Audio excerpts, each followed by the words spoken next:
the ball to center field. Varsho lays out, and he made the catch. Smith matters. Into right center field. Hernandez will not get there. And it's 4-2 Blue Jays.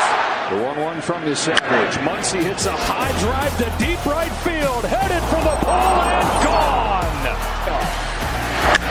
Drilled to left field and deep. And gone! No way! Miguel Rojas. Show. Roller to second. Rojas comes home in time. And it's Miguel Rojas. Smith hits a high fly ball to deep left field. It's got a chance. It is gone. It's Will Smith in Game 7. And in the 11th inning of Game 7, the Dodgers lead for the first time. Here's the 0-2 pitch. Bounces one up the middle. Pitch to the back. Over the fence to beat the champ. You gotta knock him out. The Dodgers stand tall and win back-to-back titles.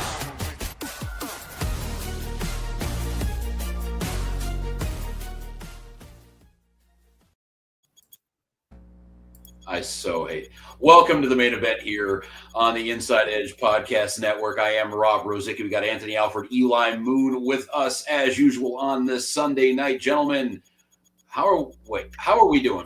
First, how are we doing? But I got something here real quick. How is everybody here on this November 2nd? Well, I crushed Halloween. Just want everybody to know that. And okay. I had a really good costume. And we had a really, really good show. And I'm sure we'll talk about it a little bit, bits and pieces. But I'm doing pretty good. And the Browns didn't lose today. I'm doing great. Double A?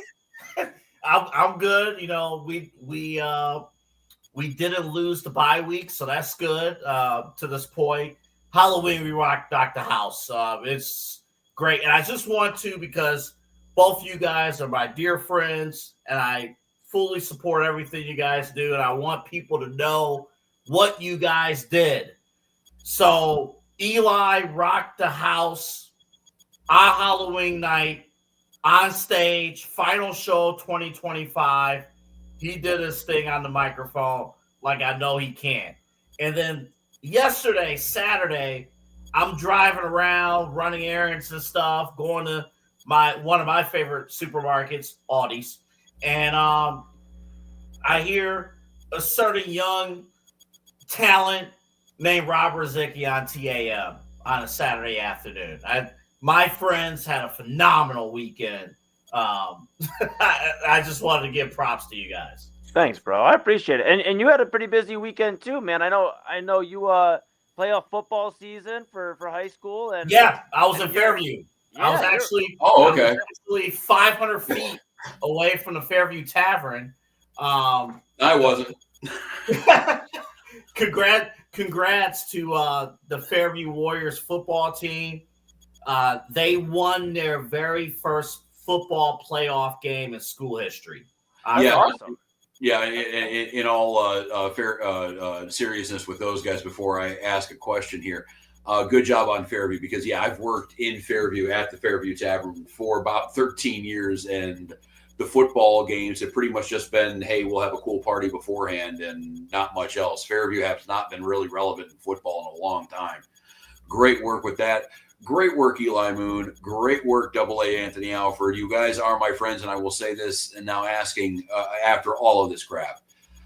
Okay, I have been spending my weekend in, let's just say, I don't want to be melodramatic, Christmas hell. It was the fifth circle of Deck the Friggin' Halls, fa la la la la la la la, and why, I pray tell, am I asking? And we will get, and if you have some questions and comments and concerns. Oh, we got some. We got questions and the concerns.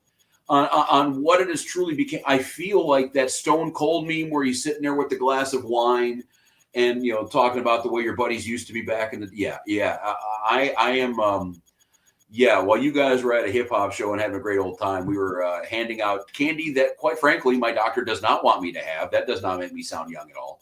to the children of mentor at the trick-or-treating stuff. So, yeah. But why? Rob. Hold up. Rob. Double A. What happened to you? Yeah, and if you don't mind, Double A, I'm going to ask a follow-up question. Rob, you always give me shit and Double A shit, and those are my only two swear words of the entire podcast coming 5 minutes in. I'm not going to make that guarantee on this end, but okay, you do. Mine personally. But I will say this. You always give me heck for the beard and Double A for, giving, let's just call it what it is, Carlton-like vibes. You look like, is it Marv or is it Harry from Home Alone right now? You are definitely you are in the Christmas spirit, my bro. What, like a wet bandit here? Yeah. I've gotten worse. Actually, I was Charlie Brown for Halloween. So honestly, my looks have been quite, at the front of the table. But I do have to ask all of this stuff. Why do we have this? I've been decked the halls, la la la la. We, little drummer bitches, what the hell ever. I don't know what's going on here with my life anymore. It's all a bunch of like peppermints and cinnamon pine cones and Christmas sweaters, oh God. Why do we have a happy Halloween thing on our shit? It was 3 days ago. Well, the way the budget worked out, we didn't get the November signed up in time. And we record obviously live here on Sunday nights. Yeah. Halloween was Friday night. Right. Obviously, yeah. That's my point. Is Halloween was roughly 72 hours ago. We can't control. Like basically, what I'm saying is we can't control when Halloween and our show they just didn't happen to line up, but we were still going to be in the holiday spirit. No. It's lining up. If you want to celebrate Christmas, 55 days ahead of time, then we can celebrate Halloween for the weekend that it deserves. Because Halloween is fantastic. I did not want to do this. I wanted to sit in peace and watch the Steelers game, which we will get into. They actually played friggin' defense. That's all I wanted to do. And then we went out for breakfast. And then, and by the way, and for those of you listening in the Northeast Ohio area, if you are Christmas nuts, like my lovely girlfriend, Nicole, we were going to that little at-home store out, a deal. And right next to that, where the Joanne Fabrics used to be, do you guys know this is a thing? Spirit Christmas. Like Spirit Halloween. They set up temporary, the 3-month-long everything. And it is Chuck E. Cheese, but Christmas. It is so much to the senses, but it's Christmas. What was your favorite thing you saw in the store? I can't believe this. I really can't believe this. Go ahead, man. We saw a 22-foot inflatable snowman, which surprisingly was about $220. We thought it would be a higher price, but I'm sure it was made most quality in some sort of factory in rural Bangladesh. But saw a couple of Star Trek Christmas sweaters. If I have to endure such things, might have to go grab one of those. But bro, it's bad. What was the duration of time spent in the Spirit Christmas? Well, it felt like about 2.5 hours. I was later informed it was closer to 20 minutes. I love you, Rozycki. I love you, brother. I love you. It's great to be back with the fellas, man. But I can't complain. I enjoy what we got going here. So it's definitely different from when we were doing this show 10 years ago, when I was basically rolling in as a completely underdeveloped human being and just wanting to do sports for 7 hours a day. No, this is adorable. Now, this is adorable. Back in the day, we used to work on Christmas Day. And now you probably, even if you were allowed to work on Christmas Day, that's not an option for you anymore, sir.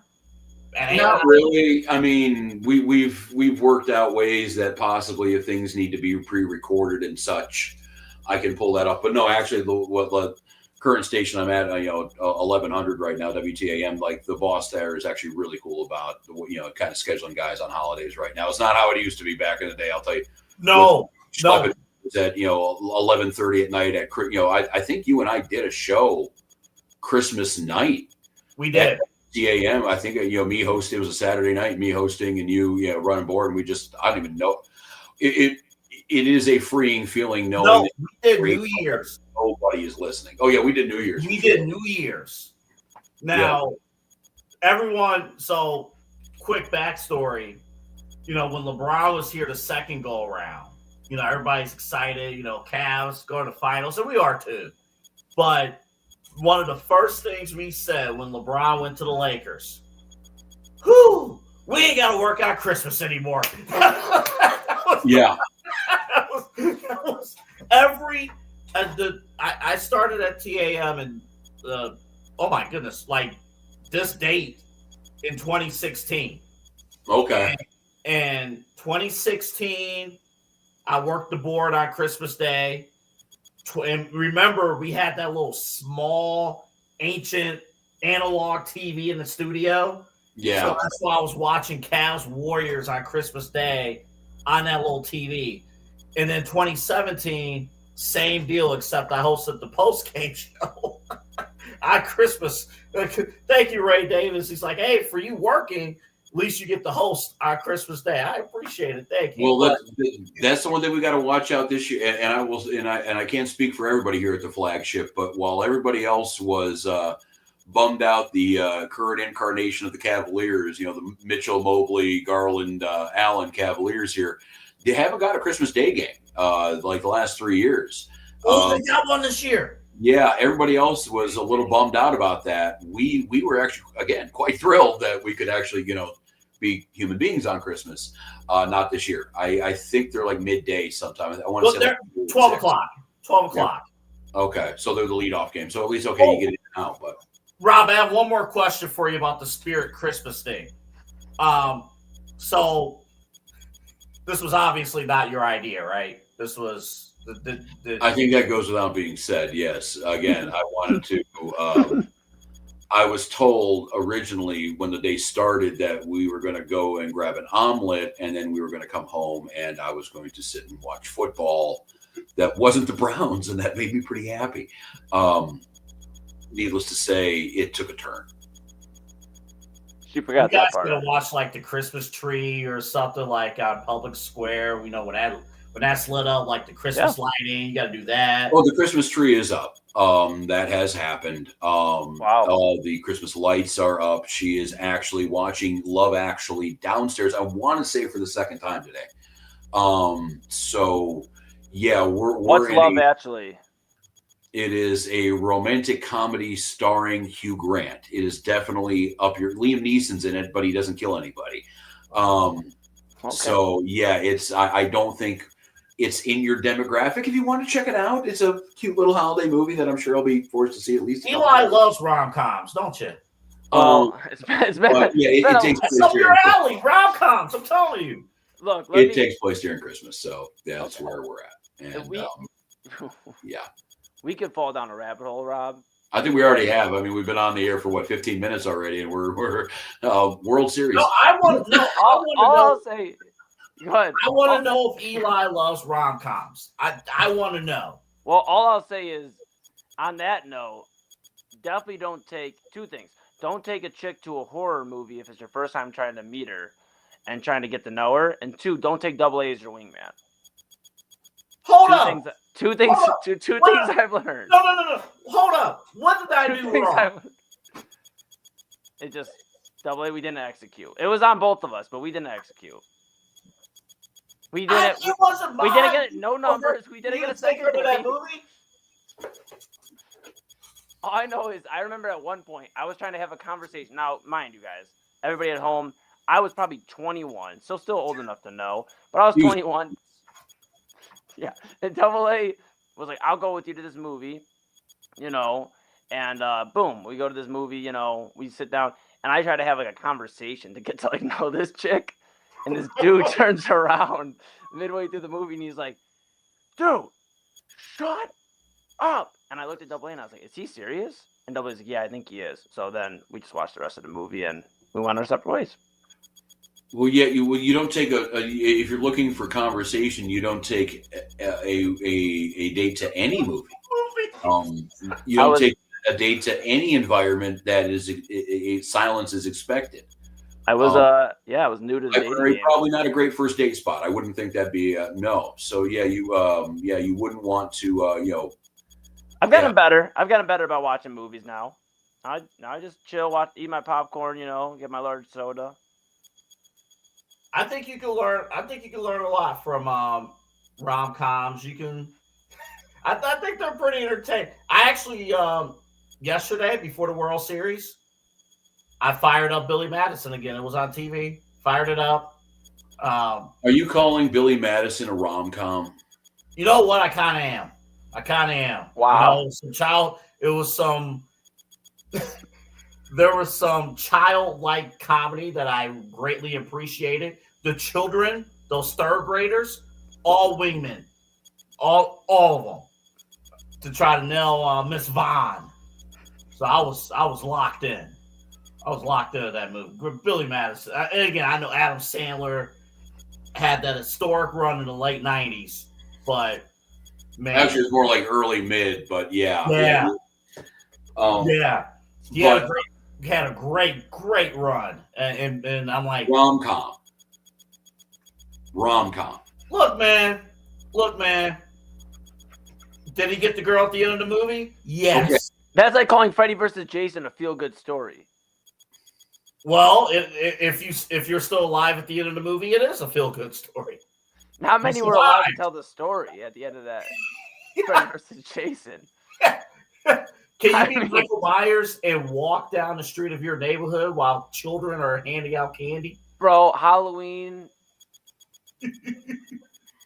Some people just need to sit inside and just World Series, however, if you're sitting inside, you might as well watch the World Series. You know what I'm saying, fellas? I mean, do we want to get to that? I think that might be a good idea because by my math, Halloween was Game 6 of the World Series. And that was the first chance, anyway, that Toronto had to wrap this puppy up, maybe do it in style a la Joe Carter. And they had a couple of chances at the tail end. I mean, they had the winning run on base, or at least at the plate, a couple of times there towards the end of the game, but did not convert that. And I don't think anyone's going to be talking about Game 6 because Game 7, you want to talk about movies. This thing was The Godfather. This thing was Gladiator. This thing was Ben-Hur, if you're from a previous generation. This thing was a epic, 5-act drama, ups and downs. You laughed till you cried. Double A played the highlights beforehand and the Dodgers win probability. Thank you, Fox, by the way. I know we digressed for a damn near 20 minutes before we got to that point.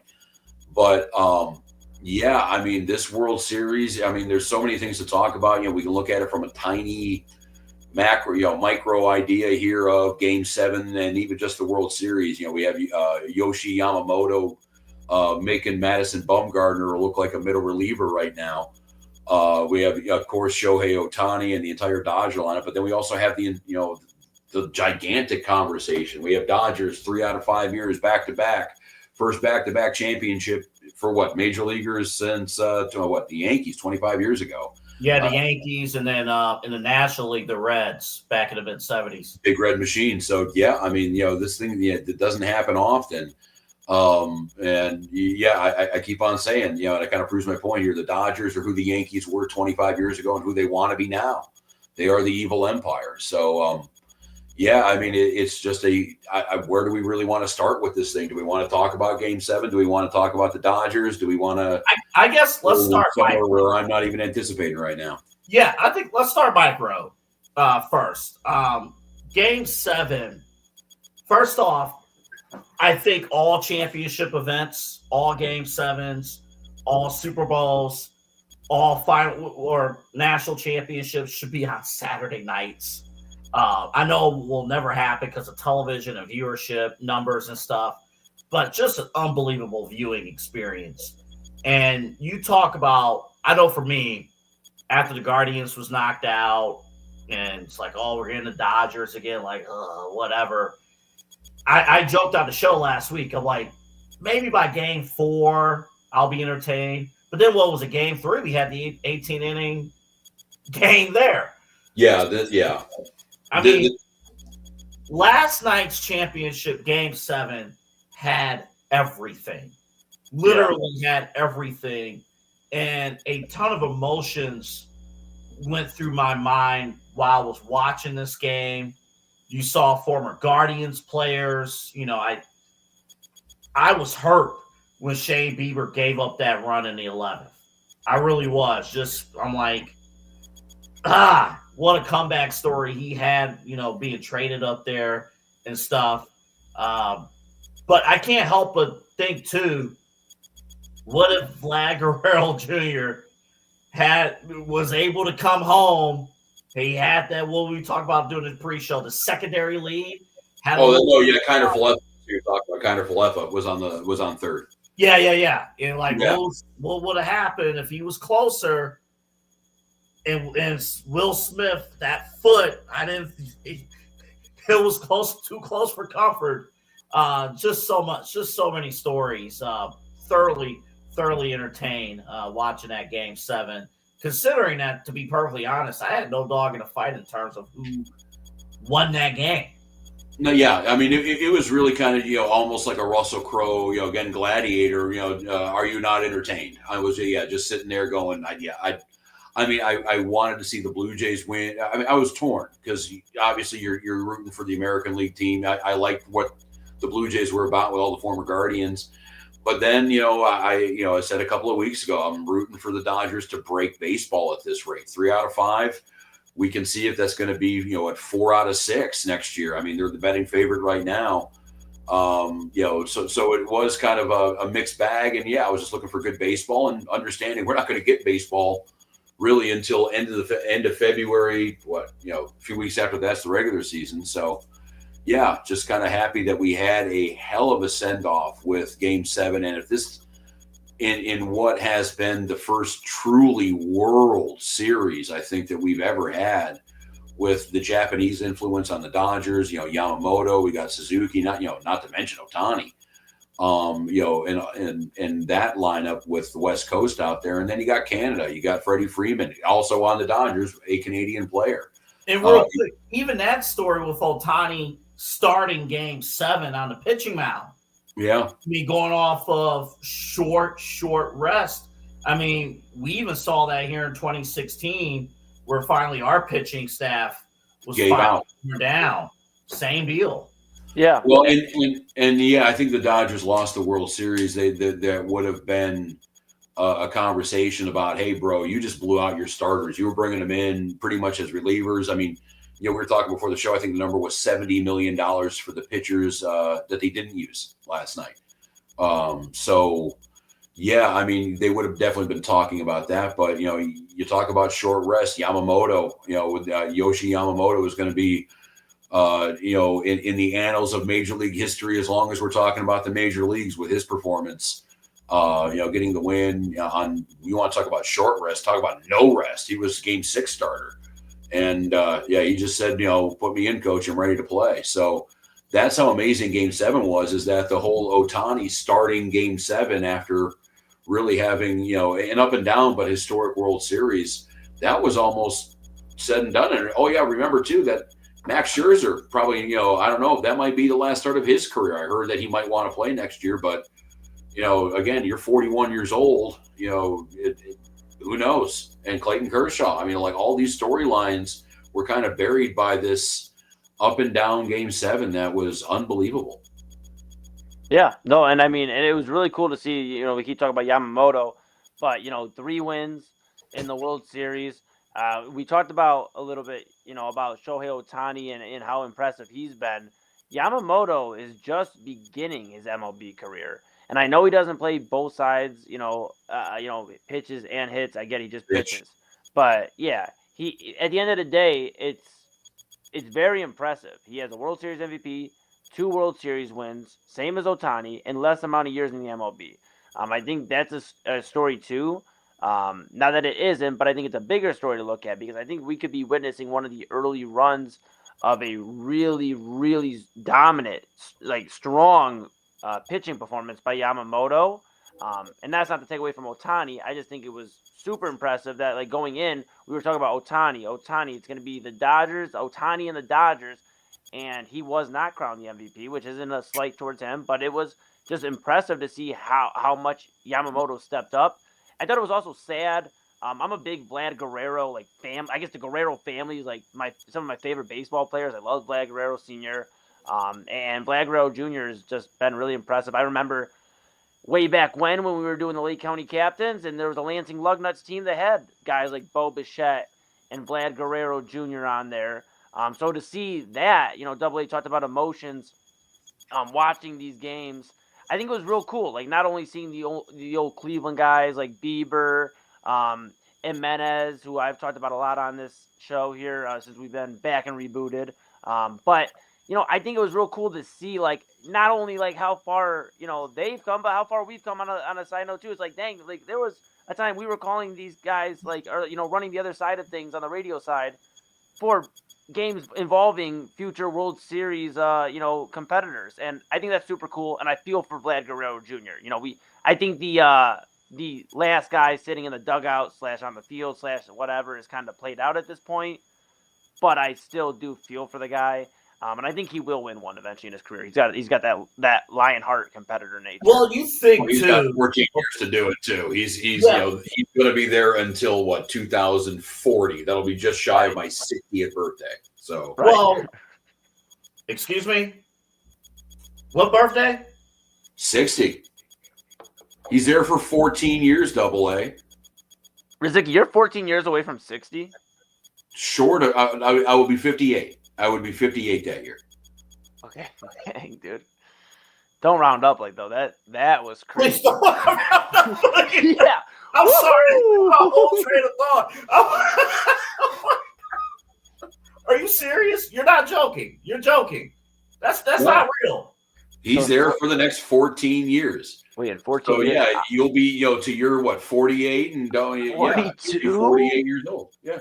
42? Hey, when I'm 48, I'm 42. I'm 42 as There's nothing wrong with it. There's nothing wrong with it. No. When I'm 48, Damn. all this hair is going to be gone. I'm going to be straight bald. That's family tradition. I don't have to worry about this. I hope, knock on wood, I don't have to worry about this. And Rozycki, no shade towards 42. Look, I'm just not ready. You might choose your words carefully. You're the young buck here. I'm 28. I haven't even got to experience the 30s yet. No, dude, I understand. Well, your entire experience will include Vlad Guerrero in a Blue Jays uniform. You're literally your entire 30s. Eli, there will come a point in time, if this hasn't already happened, you're going to do deadlifts or something. You're going to stand up and suddenly your back's going to be thrown out. And you can't explain why. It just happens. Double A, that's why you're one of my best friends, because you were going a step ahead and assuming I'd be at the gym. You should go. It's good stuff. I should. Back. But you'll also understand too. Once you get into your 40s, you can hurt yourself sleeping. That is a thing. That you sleep on a shoulder wrong, torque something, and you're walking around like Quasimodo all day and wondering what the hell happened with your life. You know what threw me off too about just a minor observation late in the baseball game. Due to all the substitutions and stuff, Miles Straw was batting second in a World Series Game 7. Yeah. Miles Straw. Yeah. My mind. Bro, it's mind-boggling. And Double, you actually, not to kind of pull the curtain back, but you included a tweet, and I want to give credit to, I'm going to find the exact source, but it was a tweet about Mark Shapiro and, former Cleveland Guardians or, at the time Indians general manager.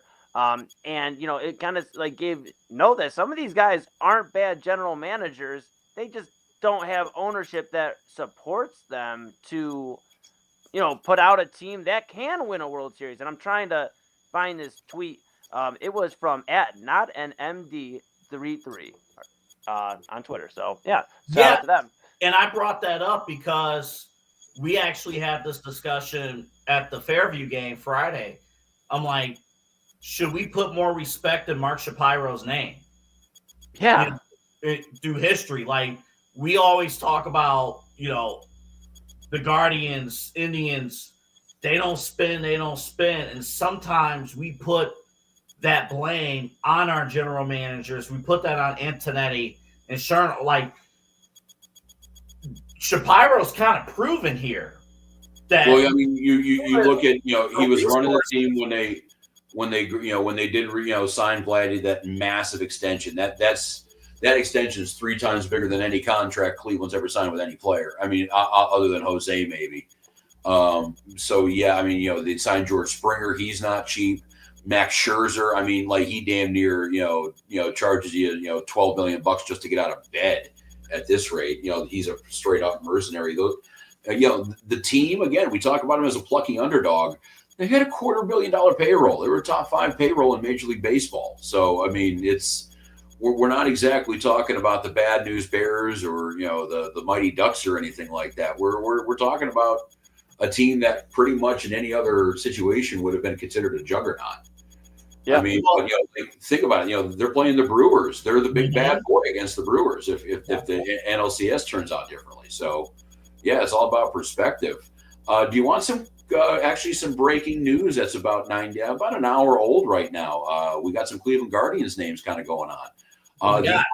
The Gold Glove team was announced tonight, while Sunday Night Football was it was on top of NFL Primetime. I was watching Chris Berman instead. Congratulations. We do have a Guardian who actually did win a Gold Glove, and it's the one who's won a Gold Glove the last couple of years, Stephen Kwan. So he is now left field Gold Glove. It's actually his 4th Gold Glove. According to Elias Sports Bureau, he is the 3rd player to start out a career with 4 straight Gold Gloves. The other 2 are Ichiro and Nolan Arenado. All he has to do to equal those guys, and this is it, all he has to do is win the Gold Glove 6 more years after this, and then he'll get to Ichiro and Arenado at 10. So, but still, I mean, we got the best defensive best defensive left fielder in the business, best leadoff hitter in the business. I think it might make a compelling case for the Guardians maybe to drop some money and sign this guy for a little bit longer. Might not be a bad idea.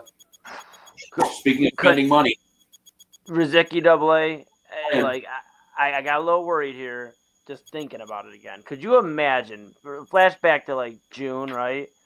When they were the Guardians were actively, I get it, rumors, but there were rumors swirling around about the Guardians moving off of Stephen Kwan. Now, how close they actually get to a Stephen Kwan trade, whatever, but the idea that even those 3 words were in the same, thought process. Well, especially because it was such a gut check reaction, because remember, Clase and all that shit happened with his suspension right before the trade deadline. I want to say within a week.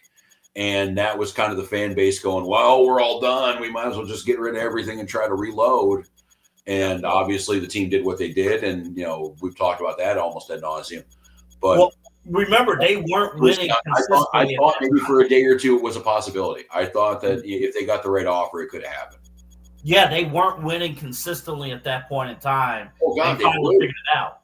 They blew. They were, remember that August, July, they had a couple of big runs. That was where they, obviously the run end the season, but yeah, they had a couple of dead ass months in there, and they were in the middle of that. That was the end of July. That was really before they got on that big run. So yeah, you think if that would have happened, I don't know, but yeah, maybe, yeah. He has about another, I believe, 2 more years of team control. So, they got some time to do it, but it looks, and I would think, just as a hunch, the longer they wait, the more it's going to cost. I don't think him winning a 5th Gold Glove is going to drop the price on Stephen Kwan. So, yeah, we got to figure that out. I wanted to get to this real quick. If you lose a championship series without, the other team didn't cheat, we think, no cheating, no nothing, you just lost. Mm-hmm. And you're heartbroken. Mm-hmm. Can you publicly say you were still the better team, even though you lost? Was Was there somebody out there that was saying that AA? Because I mean, I don't know if I agree. We have a clip for you, courtesy of Sportsnet Canada. There were a lot of wet eyes, and I don't doubt them, and I don't blame them for that. And it's going to sound like sour grapes, and I don't really give a shit, but I think the better team did not win this series. I think the Blue Jays are the better team, and I feel like they played baseball a certain way that was infectious, that grabbed the attention of the fans, and it's disheartening to see that the better team did not win. And that's not to take anything away from the Dodgers, but the Blue Jays, they did so many things correct. They did so many things right. First off, I didn't know you could say shit on cable in Canada. Holy hell. Canada! You can do whatever you want. PDs in Canada, man. Just yes, I have no problem moving to the Great White North. Especially considering the current political situation in this country. Dude. But yeah, holy hell, you can say shit in Canada. That's cool, dude. Rozycki. I mean, I know you've got a lot to say too. All I want to say is I know AA reserved that clip. That was my first time seeing it. Yeah, that's like, I'm sorry. Like, I felt bad for the Blue Jays. Now I don't. Because first off, I think what we all have to realize too is because the Blue Jays are in Canada and nobody else is Major League Baseball wise, that's Blue Jay local TV. That's Tom Hamilton, that's Rosenhaus, that's but they get it to the whole country because it's just the one damn team.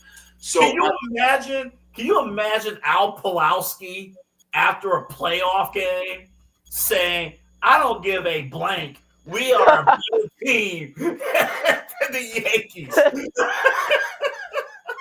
I mean, the thing is that when we all know this and this is why I think there's always such a disjointed thing about big playoff baseball with regular season, the difference between the national and the local guys. If I'm listening to my local guys, on some level, I do want Al as a fan, to take the fan base and hug them and tell them everything's going to be okay. I mean, that's kind of you got to figure out what choir you're preaching to. But that being said, man, dude, Shohei Ohtani is about ready to win his 5th MVP in 6 years at this rate. I think that's where he's at. And the only year he didn't win, he only finished 2nd, and then he also finished 4th in the Cy Young. We got Freddie Freeman, who is a bona fide MVP Hall of Famer in his own right. Mookie Betts, who is the career active leader right now with 4 World Series rings, because remember, he had that one with Boston too. And then you even talk about, Oscar and Kiki Hernandez. You talk about that pitching staff. We haven't even got to the pitching staff yet. No, bro. The Dodgers spent a shit ton of money to make sure they were going to be the better team. And all they did is make sure the better team won. And the thing is, you were up 3-2. Yeah. You went home up 3-2. And we played the probability, you were winning game 7 and you didn't come through. That clip could have been played after the 2016 NBA Finals from the Bay Area radio. It could have been played by us after the 16 World Series. Yeah, but like, think about this, and I'm going to be so real for a moment. We were in control of that World Series game in the Rajay's home run was 7th, 8th inning. That thing was looking okay. Right. So I mean, we kind of know what that's like. Let me paint the picture for you. I'm outside with AA after watching a watch party in Game 7. It's semi-raining because it should have been a damn rain delay. That's a different discussion for a different day.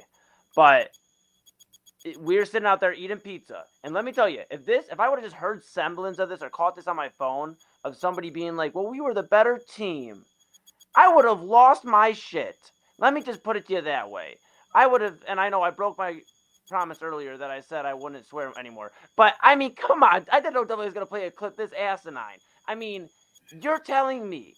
So let me get this straight. 7 games. First to 4 wins. Dodgers have 4, right? Hold on. 4. Yeah. Blue Jays have 3. That is correct. They hoisted the World Series trophy. They have done it back-to-back years. But yet the Blue Jays, they are the best team in baseball. That's like me. That's They like won me more walking. regular season games. That is like me walking up to a boxer that just got knocked out in the 8th round of a 12-round fight. Sorry, the 12th round of a 12-round fight. Let's make it more accurate. 12th round of a 12-round fight. He is dancing around doing his thing. Bob and Weave having a good duke it out battle, but he gets caught with a right hook, right? And gets knocked out over. And that's like me afterwards going, you know what? Hey, you had a really good, fight out there, and you were moving, you were sticking, and just to the end. And I think you were the better boxer. He just caught you. Like, that sounds silly, bro. They play the games. They fight in the ring for a reason. Well, okay. You actually use a great sport as an example here on this one, Mr. Moon. Who's a better fighter, Mike Tyson or Buster Douglas? Mike Tyson. Okay, Buster Douglas beat him. Okay, that's fair. I mean, I get what you're saying, but what I'm saying is, if you put Buster Douglas versus Mike Tyson in a ring 7 times, who wins? Oh God. Okay. I mean, who's in shape for 6 of those 7 fights? Yeah, well, I mean, but okay, yeah, I mean, talking, but that comes into play. Yeah, is Mike Tyson out partying with Lawrence Taylor and Hulk Hogan the night before, or what's going on? You know what, though? I understand being upset, though, and frustrated, because if you think, and we're probably not going to have time for this discussion tonight, we might have to table it for next week, but if you think on a macro level, the Dodgers are everything that's what's wrong with baseball, right? They can spin their way out of problems. They can overspend above market value. If you really think that's the issue and they're the enemy, and you were this close to winning it all, and you don't, I can understand the frustration. Oh yeah, you just don't know, dude. And baseball especially. Baseball is the sport, and I'll lump in hockey. It is so hard to get back to that position. I can't guarantee that Toronto is going to be back in the World Series next year. I can't do that at all. No. And the thing is with the Dodgers, and that kind of money, you can guarantee that you'll be around it, maybe unless you're the Mets. I mean, that's about the only big spender going. But no, what the frustration is, I'm sure from Toronto is hey, we're the scrappy, talented bunch, even though we're going to throw out the $250 million payroll, top 5 payroll. But we just lost to the rich kid whose dad buys him all the cool equipment, make sure he has all the kick-ass coaching, and the kid never wants for anything. And we all kind of had that friend growing. We might have been that guy for all I know. But we all had that friend growing up of like, okay, dude, you're not that good, but man, you got a lot of help with this. And I think that's kind of the perceived thing with the Dodgers. Again, when your bullpen implodes, that typically means you're done. But when you're the Dodgers, you have 3 extra aces and Clayton Kershaw, by the way, that you can just have laying around. Okay, we'll go through that. Again, $70 million on pitchers they did not use in Game 7. That's close to what the Guardians' payroll is. So, yeah. I mean, you can buy your way out of problems with that, and that's exactly what the Dodgers have done, and they've done a pretty damn good job at it. But yeah, I mean, the villain of the movie can come out on top. It can still be a good movie, and I think that's kind of what happened. And if you're rooting for baseball to get broke, which kind of what happened, I would really, really enjoy the Guardians spending money. And I think the only way for that to happen is Major League Baseball forces them to do it. They're not going to do it out of the kindness of their heart. So, yeah, I want baseball to get broke in the next couple of years just to kind of force the Dolan's hand and force some of these small market, the Pittsburgh. That's, I grew up there for 15 years of my life. I'd love to see that team actually have a chance again. But, it's not as long as Bob Nutting's in charge, and he's going to be forced, unless he's forced to spend some money. So, yeah. If you're for baseball to get broke, maybe you wanted the villain to win this time. Well, and my final point is this, and you kind of already touched on it, Rozycki, but let's not confuse it. For everybody out there, the small market teams, the Clevelands of the world, the Pittsburghs of the world, let's not confuse it. My friend Rob Rozycki already said it, $250 million payroll. The Blue Jays spent money. They are going to spend money again this offseason because they know they were that close. And that's, and I know I'm not trying to bring the Guardians into this all the way, but I'm saying, and that's why teams like the Guardians, fans of the Guardians, get frustrated, because we were that close, and you would think in any, I guess like common sense world, you'd go spend the extra money to get there. And I think you'll see that with the Blue Jays, and that's going to really put eyes, I would imagine, on the Guardians and teams that instead of going after the World Series saying, dang, we were that close, let's go win it, they decide, well, let's retool and reshape the salary, our salary and our payroll a little bit. So that's my final point. The Blue Jays, they got close, but I don't necessarily feel for them as bad. I feel for Vladdy because, like I said, I respect the Guerrero family. I feel for, like, Bichette and the guys I saw come up, like, through the ranks. But they're going to spend money. They'll be back. Also, too, I feel bad for Mattingly, Don Mattingly, their bench coach. Yeah. I might be a little bit before your time, but he was a kick-ass player for the Yankees who actually had to retire with a back injury, and his last year was literally the year before the Yankees caught fire with Jeter and started winning all those titles. He's been in the league for 40 years between player, manager, coach, and to get that close on your first World Series and no cigar. I mean, he knows better than anybody how hard it is to get there. So all what we said about baseball and about how nothing is guaranteed the next year, I think Don Mattingly knows that. And the Blue Jays, it has to be not just for the Blue Jays, but for any team that loses a World Series or a Super Bowl, a Stanley Cup, whatever, to know full well how close you got today, but how far you'll be away tomorrow. And knowing that the entire process is going to start up again, you're going to have to put in all of that work all over again. You're going to, and you're just at the, you just got knocked off. You're at the summit of the mountain. You just got knocked off. And you're now back at the base, and you got to do it all over again. And that cannot be a good feeling. There's a clip that I got to play for you guys as a rejoin when we come back. Since you brought up Derek Jeter, he had a great gold thong story that he shared during the series. Okay, I have a feeling it's going to involve a former Cleveland Indian too. It is where I'm going to go. I know. Next segment is going to be pretty much all football, and next week I do want to spend a few minutes talking about the macro side of things, because as great as this series was, and Game 7 was an all-time classic, it is not, in my eyes, it's not all sunshine and roses for the game of baseball. Yeah, I mean, this offseason is going to be the primer. We're going to have a pretty tumultuous off-field run for this. And honestly, here with the Inside Edge Podcasting Network, it might be a pretty good idea. And I have no problem even getting involved with this too. If we need to have kind of a hot stove, I don't even know if you want to call it a hot stove at this point, but something that's paying attention. A show that's paying attention to all these labor negotiations and what is happening with baseball in general right now, because this, and I am not going to understate it, this might be the most important 2 years in baseball's history off field. They got to get this straightened out. They got to come to a resolution, and they cannot lose their fan base when they do it. They got something going here with this World Series, but we got to keep it going, and at least we have one more year of ball before we got to really get nervous. But, just think about it next year. If it's going to be November 1, November 2, whenever it is, when the World Series is over, as much as it sucks right now that we don't have baseball for 4 months, it's going to be an empty feeling. I don't know. AA, you were not around in 94, were you? Or you were a young whippersnapper? I was 2 years old. All right. And Moon, that means you were not around. Yep. When the season got stopped, when they pulled the plug, and you didn't know how long it was going to be. The only thing as a 12-year-old kid I knew was it wasn't going to be quick.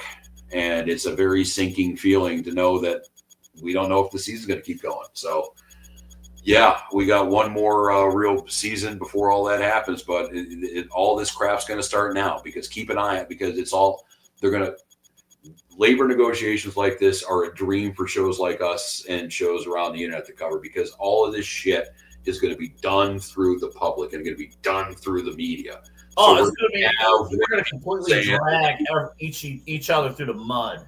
Oh yeah, they're going to kick each other's ass. So it's going to be rich people fighting a lot. I'm in a bad mood. I don't even want to play the goal thong. Yeah. Oh yeah. Do what you do. Do it anymore. No, you have to. We'll keep it up here, but this is the main event here on the Inside Edge Podcasting Network. That was our attempt anyway to talk about the World Series Game 7 and the World Series in general. Up next, we will, of course, be talking a little NFL football. We got some news and notes. And real quick, I know Double A, you are not in a good mood. Hopefully this will put you in better. What would you rather have? The services of the 2025 Blue Jays, or for just $15 million less, 5 years of Deshaun Watson? Because Deshaun Watson's making $240 million in his contract. The Blue Jays got $255. That is quite a nice thing. And we weren't going to talk Brownsville before we get out of here, right? Rozycki, All right. Send it to Ray. All right. See you later. This is the main event here on the Inside Edge Podcasting Network. Double A needs to go take a walk. We'll be right back here. I'm going to play this clip again just to get myself in a better mood. Yeah, Double A's going to play some clips about thongs. I'm sure that'll brighten your spirits. We'll be back. There were a lot of wet eyes, and I don't doubt them, and I don't blame them for that. And it's going to sound like sour grapes, and I don't really give a shit, but I think the better team did not win this series. I think the Blue Jays are the better team, and I feel like they played baseball a certain way that was infectious, that grabbed the attention of the fans, and it's disheartening to see that the better team did not win. And that's not to take anything away from the Dodgers, but the Blue Jays, they did so many things correct. They did so many things right. Damn.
I played with Jason Giambi. Yeah, I played with Jason Giambi. Jason's coming from the old Oakland A's. They were known for having a big party team and a little bit of wild. Jason's locker was a couple down for me. Took me a little time to get to know Jason, but every day I walked in, I saw this gold thong hanging from his locker. And I don't know him that well. I don't want to ask him what the gold thong is there for. One day I said, Jason, man, what is that? He says, anytime you slump, you wear the gold thong, you're guaranteed to get a hit. I went 0 for 32. During that stretch, every time I walked in the clubhouse, Jason's pointing at the thong. Finally, now listen, I have shorts on. I put the thong on top. First pitch, home run off Barry Zito. Here it is. Look at this. First pitch off Barry Zito of the game, I hit a home run. Now, I have never in my career run around the bases that fast because I thought everyone in Yankee Stadium could see that gold thong. That's a great story. You are in the slum right now. Try it on. And this is yours, too. Huh? That's yours. I'm not in the slum right now. You are. All right. Thank you to Fox for that one, by the way. This is the main event here on the Inside Edge Podcasting Network. I am Rob Rozycki. We got Anthony Alford. We got Eli Moon. And that was Derek Jeter. I don't know what was weirder about that whole story. And I've heard that story before. I don't know what's weirder about that clip, though, the story itself or the fact that David Ortiz just, as I would have a lighter or, Double A would have his car keys in his pocket, we would just produce that thong on command, which honestly did not look like it was any sort of decorative or prop. It looked like it had some practical use there. No, man, that thing has some miles on it. Some use. Mint condition. Yes. And let me just say this: pre-owned. Big Poppy, man. Big Poppy's the king of comebacks. Like, you could say something you think is the wittiest thing ever, and he's just like, already ready. Like, Derek Jeter was getting so mad during that clip. It was so remember, Poppy's the dude who literally got stabbed down in the DR and came back. So he didn't care about that. He ain't gonna care about what Derek Jeter has to say. Like, he's Big Poppy. He's gonna do what he does. But that was part of Fox's coverage of the World Series, which we spent the bulk of the first segment on when we could actually get back on topic. The epic 7-game battle that the Blue Jays and the Mariners, or the Blue Jays and Dodgers both had. But we can move on to the NFL. At least we don't have the Browns to talk about. At least we don't have a comedy of errors or a series of unfortunate events or whatever you want to call what the Cleveland Browns have been doing. They are off this week, thank Christ. They're going to be facing the New York Jets. Week from today. That's a battle of a 1-win team against a 3-win team? Is that where the 2 wins? 2 All right, give an extra 1-7 Jets. The Jets, by the way, are favorite to win that game next week. Yep. Yeah, that's a tight one. 1.5. Well, I mean, and I don't want to get too much into it, but a lot like the Dolphin game, I think the Browns. This might be a game that might be entertaining because both teams are kind of on the same level, and I didn't say both teams were good, but both teams are going to be pretty even. Let me ask you both this, because I know in a couple of moments we're going to talk about playoff teams. We got playoff for pain. Eli's going to lead us into in a little bit. But I have one Browns question. Just one. Yeah. Be quick. Okay. Would you rather have the Browns offense in 2025 or the Cincinnati Bengals defense in 2025? Oh, Rozycki, do you mind if I take this one, or would you like to start? Because you look like you got a lot to say. I don't know if I have anything to say. It was just a feeling of like we just described probably the worst football team in the history of football teams. I mean, that might be a pro team that could lose to a college team. Shit. I think I'll answer. I'll play ball Double A. I think if this hypothetical team had the Cincinnati Bengals defense, not this Browns offense. If this Browns offense had the Bengals defense, we'd be absolutely you-know-what. But a team that has a good offense and had this defense, the Cincy defense, they could win the Super Bowl. Call me crazy, but I know we didn't get too much into it before the year started, but but I had Cincy as a front runner in the AFC simply because of Joe Burrow and the elite quarterback play. And now he's hurt. I mean, we'll see if he comes back this year. But I'd rather have that Cincy defense because all they had to do today was make just one stop. Yes, they were bad on defense. Chicago was bad on defense. And for a moment, Chicago was worse on defense today. And then Cincinnati said, hey, hold my beverage, whatever you're sipping on. It just, I've never seen a worse tackle.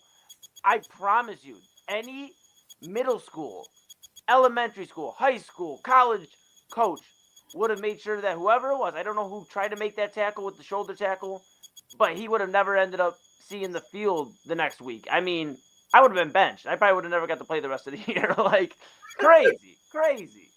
You know what's amazing? Because, we're in Cleveland. So the easy answer would be, I'll take Cincinnati's situation. At least it's entertaining. Yeah, because you want the offense. You want the because you could say that the defense on both those teams, for Chicago and the Bengals, and for those of you who didn't see it, Chicago ends up pulling it out dramatically, 47-42.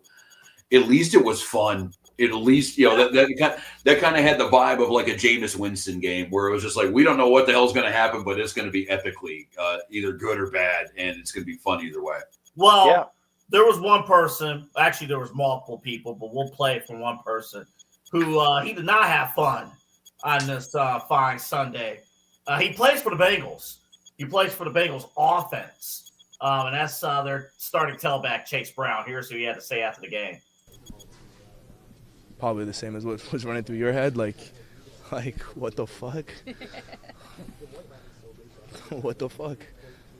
The tensions, it looks like it's building between the offense and defense, at least from the outside. What do you do as a leader on this team, as someone to kind of prevent that from happening? Just don't turn on each other. Like we know how they can play. They played really well at the start of the season. Like they did, and they were carrying us on their back. So, now that we're stepping up, I think we just got to play complementary football. Like we put the ball in the end zone and go up a point at the end, finish the fucking game. Like just end it. Like that's it. Like that's what we need to do. Just end the fucking game. Like make them get us the ball back. Let us fucking go to 22 victory and let's end the game. That's how I feel. But we've taken steps forward. So offensively, so that's good. Like holy F-bomb city. I'm so glad we don't got to do any. Bro. No, yeah, Eli, I don't think you got to worry about your language for the rest of the show. Yeah, I'm in the clear.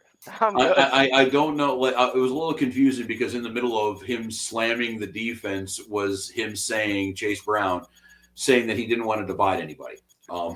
Yeah. So I don't know. That was my favorite part. He was like, we got to make sure that we don't turn against each other. But, we got to finish the effing game. And then fuck these guys is pretty much the whole point of it. And then he's the right though. I mean, the thing is that it's one of those situations in pro sports that he's going to get his ass kicked a little bit in the media for being completely honest, because that's what we were just saying. That's what anybody who was watching the game, anybody who saw the highlights, anybody who was keeping track. Yeah, I mean, you're the offense. You go up, a point or two at the end of the game. You expect to win that game, unless we're I don't know. I'm sure we're going to talk Chiefs and Bills at some point in time. If you're in that game, when Matt Prater missed the field goal at the end of the game with about 30 seconds to go, and he gave Patty a little bit of time, okay, that's a different situation. But you weren't facing Patrick Mahomes; you were facing Caleb Williams. You should be able to put that on ice pretty quickly. But he's right, but he probably could figure out a better way and a better place to say that, because it's just like the whole Paul Skeens argument. Like, if you ever hear about Paul Skeens just beating the shit out of every other Pirate, I completely understand. Mm-hmm. Yeah. If you hear about somebody on the Bengals offense beating the shit out of somebody on the Bengals defense, I completely understand. I don't know if I condone it, but I understand it. So, Chase Brown's probably speaking truth a little bit that people probably don't want to hear. Well, the problem is, too, that it wasn't a miraculous play. You know, like I kind of like mentioned, it was a terrible attempt on defense. I mean, like I said, I don't know. I saw the play. I don't know exact who made the attempted tackle, but it was a shoulder check that gave Colson Loveland, the tight end for the Bears, momentum to just sprint into the end zone. It wasn't like Caleb Williams sprinted around in the pocket and let it go for a 50, 60-yard touchdown. No, the Bengals bungled it, and that's just what happened. And I mean, kudos to Chase Brown. First off, I have some of the exact same sentiments. I'm currently losing in our fantasy football league for the first time this year. That sucks. And I have Chase Brown on my team, and we're both not taking it well. We're both not taking losing well right now. And he was definitely. That your post game? Is that your first? Yeah, let me tell you this. I was at speech. Yeah, I was at the 9 to 5, and I I just had helped the customer, real nice person, and then I was like, let me check fantasy, and I looked, and the beginning of Chase Brown's quote was literally my sentiment when I saw that I was losing the one. Please tell me you did not lose the sell after checking your fantasy. No, we don't lose sales over here, AA. Good. We finished the job, make sure the customer was happy, and strong. then my team did not finish the job, and neither did the Bengals. And I think Chase Brown definitely wanted to light him up some more. Like when he took that little deep breath, we've all been there. You want to take the high road, you're like, damn, I got some more things I want to say, but I should really just take the high road now. And he stopped and he goes, but we took some steps forward. He really could have just kept lighting them up. But he knew, like Rob said, the media is going to get him one way or the other. Well, no, he said the offense took steps forward. Right. Yeah, the offense took, and there was more. We had to condense it down due to time, but that was he went on and on about the state of the team, and it wasn't just him. Jamar Chase, he said defense couldn't get an effing stop heading back to the locker room. There were others that thing, and apparently what's going on down in Cincinnati. There are rumblings. I don't know if this is true, but you got defensive players kind of joking around about this and saying, I'll see you on Monday. Kind of like this might be time. They got rid of Lou Amarulo last year, their defensive coordinator. He's now in Indianapolis, and they're a whole lot better for it. There might be time, for a division that doesn't like to fire head coaches. You look at the cadre of coaches in the NFC North right now. If you got that kind of attitude happening in the locker room, you might need a change of leadership. It might be time for Zach Taylor to move on and the Bengals to figure something out here. And the thing is, just real quick, like I know we laugh and joke about it because of Cincinnati, and it's funny too. It's the Reds and Bengals who have defensive problems. It's the Guardians and Browns who have offensive problems. Kind of funny. But, when we see Myles Garrett. And somehow Terry Francona is always involved. Yes. Right. We see Myles Garrett throwing his helmet or something, the defense here in Cleveland get frustrated over, and we made all these stops and the offense does nothing. And you kind of see the opposite lens in Cincinnati. Like, you're in position to win a football game, but the other phase of your team does nothing to help you win the game. Yeah, and that's and obviously we saw it happen in baseball here, where pitching, and the offense couldn't do anything. The one thing I did think though, when I last week when I didn't see Myles chuck that helmet, was how did Mason Rudolph survive that interaction a few years ago? Because that helmet was, if it would have hit anybody, might have killed somebody. And I'm surprised Mason Rudolph is alive, let alone, speaking in complete sentences right now. But yeah, we can, hit this a little bit later on too, for sure. Offense or defense, where do you want to go? I think the general consensus is offense, because if you're going to lose, at least have it be fun. Yeah, at least be entertaining. That's what Jameis Winston's employed. Yeah, that's why Jameis Winston is employed. That's why we're points are fun. At least get fantasy football points out of this. Oh yeah, dude, I had T. Higgins in that same league with Eli, so I was doing just fine. It sucks that they lost, but moving on. But actually, moving on. We had a huge docket of NFL games. The 1:00 window did not disappoint. We actually had Sunday Night Football just go final right now. the Seahawks thrashed the Commies 38-14. It was the Sam Darnold show. He had 4 touchdowns before half. He had 0 incompletions at half. But I think the headline that's going to be coming out of that, for those, I don't know if either of you saw this in the last 25 minutes or so. Jaden Daniels, the quarterback, the number 2 pick from last year, after Caleb Williams, who we were just talking about, he took a gnarly injury. He was going to the ground and it looked like it was his non-throwing hand. I think he's a right-handed quarterback. It was his left arm. And I don't want to play a doctor, but it looked like that elbow was completely dislocated. So I don't know how long he's going to be out. Marcus Mariota did finish up the game. So obviously that's going to reverberate with a lot of what we're about to talk about here in the NFL at large. But the 1 o'clock window did not disappoint. We had upsets in Green Bay. We had the Steelers actually take care of business and play Steeler football, Steeler defense against the Daniel Jones and the Indianapolis Colts. It made Daniel Jones look more like New York Giants Daniel Jones. Yeah. But a lot of big games here. The Patriots in a squeaker over the Falcons. The Niners take care of the Giants. The Broncos, it was a defensive game, but another close one against the Texans. Broncos moved to 7-2. But a lot going on in the NFL. Unfortunately for the Browns, I guess the one game you could have watched, the Jaguars, rooting for them to lose. They lost another squeaker again, another 1-score game they beat the Raiders. So a lot going on, and we want to kind of break this down in the most painless way possible. Eli, you got a little activity you want us to embark on, correct? This is this is an activity. Yes, or purgatory at this point. Yeah. Well, what do you got for us, Moon? Yes, thank you, Rob. I really appreciate it. Thank you for the time, gentlemen. I came up with this segment, and I thought, you know what? We're halfway pretty much through the NFL season. And we talked about, the last few weeks about, man, who's for real and who's not? Like, who's playing? And really, we could talk about the purgatory, but I think at this point, it's time, Rob, to decide whether you're on the up and up and you're gearing up for a postseason run, you're going to make a run towards that Lombardi trophy, or there's going to be a lot of pain.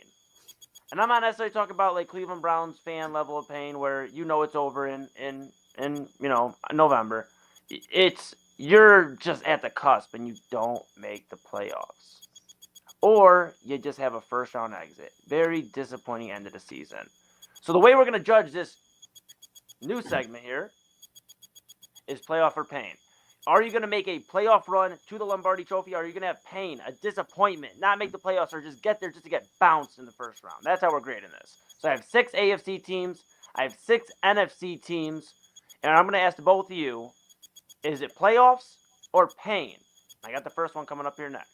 Any questions about the rules before we begin? I have a question. Yeah, go ahead, Double A. I'm messing around. I got no question. Okay, cool. I'm glad we're all on the same page. Okay.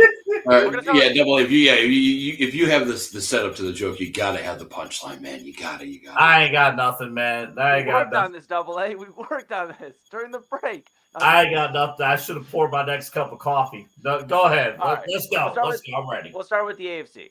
AFC. We're gonna start with a team that, as Rob had mentioned, lost today to the Pittsburgh Steelers. That is the Indianapolis Colts. They sit at 7-2 in the AFC South. They are 6-1 in conference, 2-0 in division play. However, like I said, suffering their second loss to Rob's Steelers. Double A, we'll start with you. Are the Indianapolis Colts in the playoffs category or pain category? Oh, they're so tough because I didn't like the quarterback that I saw today at all. That quarterback is pain. You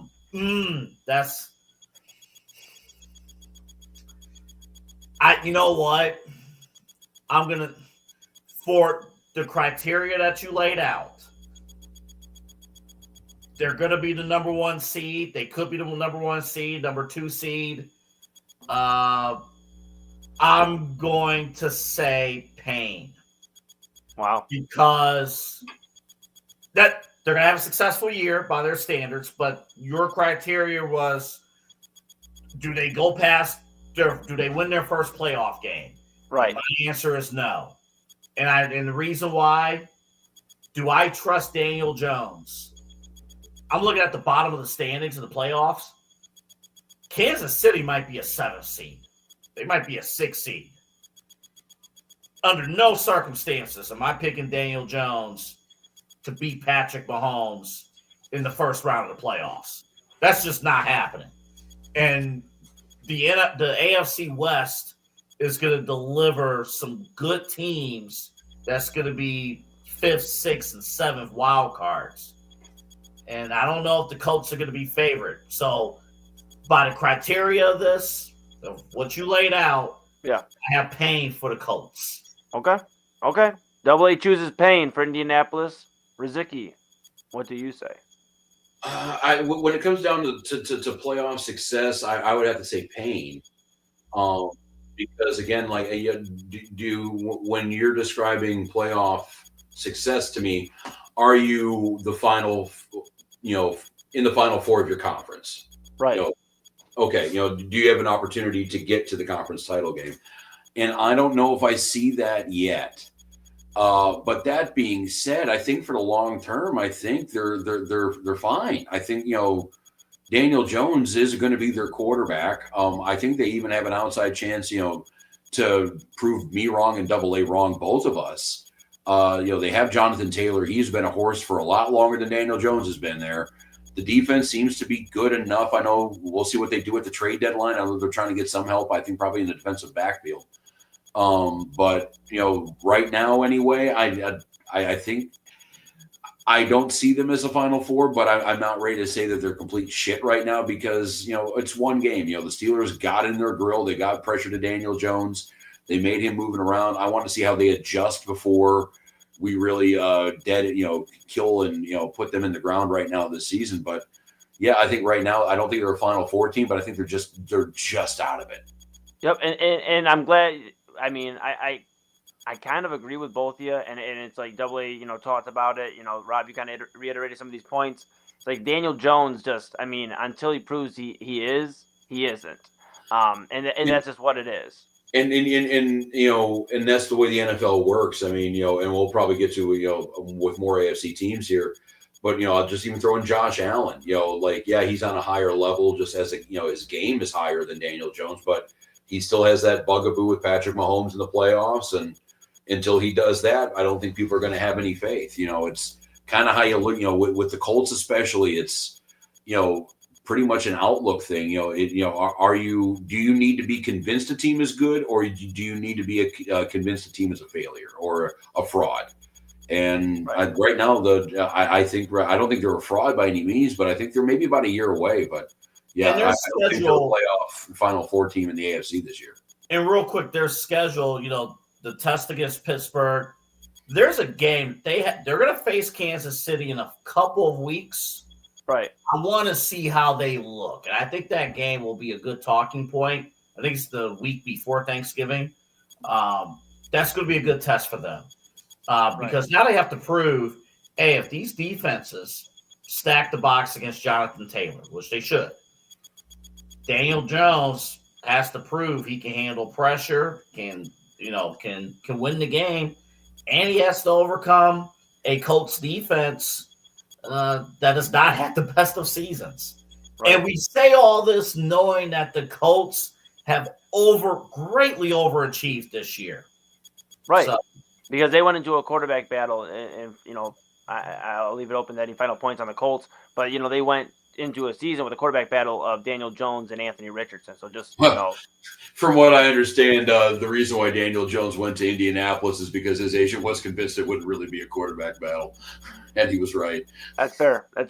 And I mean, so right now I think we're on a consensus. Payne on the Colts. For those tuning in right now, usually Rob Rozycki would say this, but you are tuning into the main event on the Inside Edge podcasting network. We're doing playoffs or Payne, seeing who gets to the Final Four of the AFC and the NFC. Right now we have said the Colts, not it. Payne.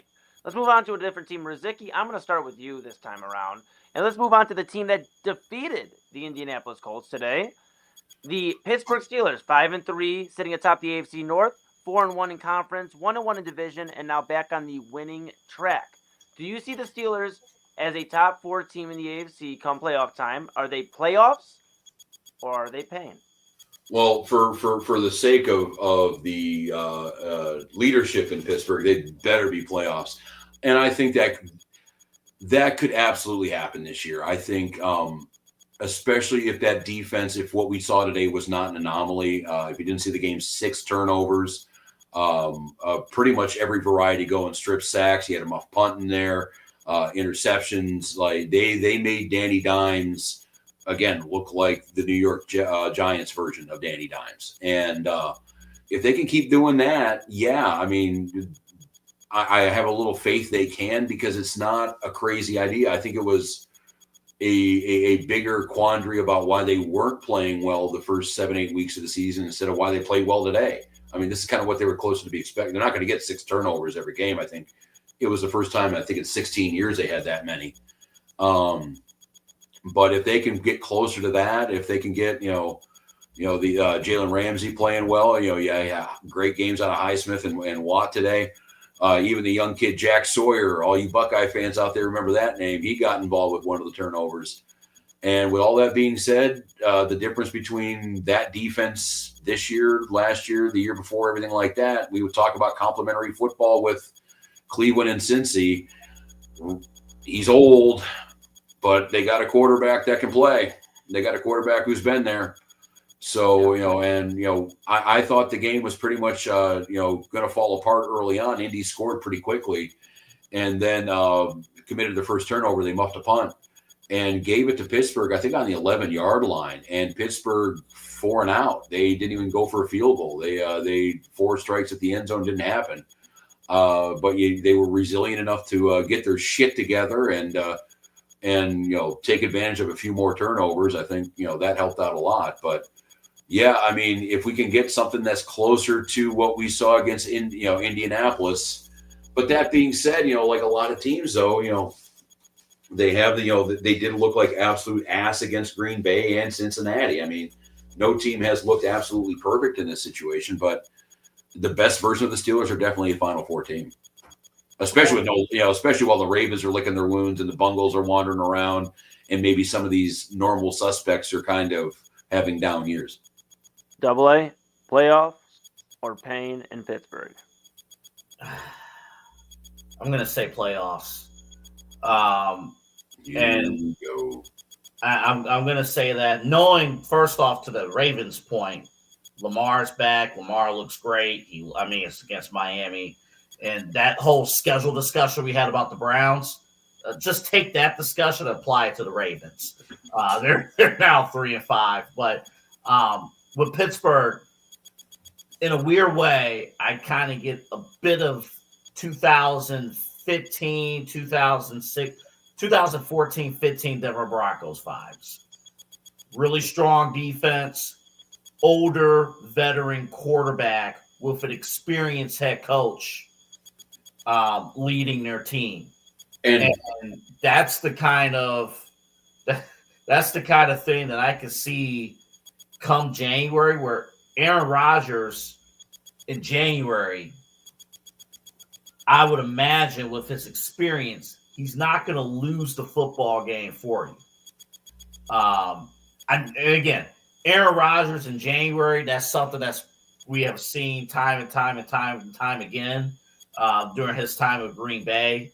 Of course, only getting 1 Super Bowl victory, but yeah, remember who we beat though. I know. Okay, by the way, Rob, let me ask you this, because I was thinking about this when they replayed that Green Bay-Pittsburgh Super Bowl.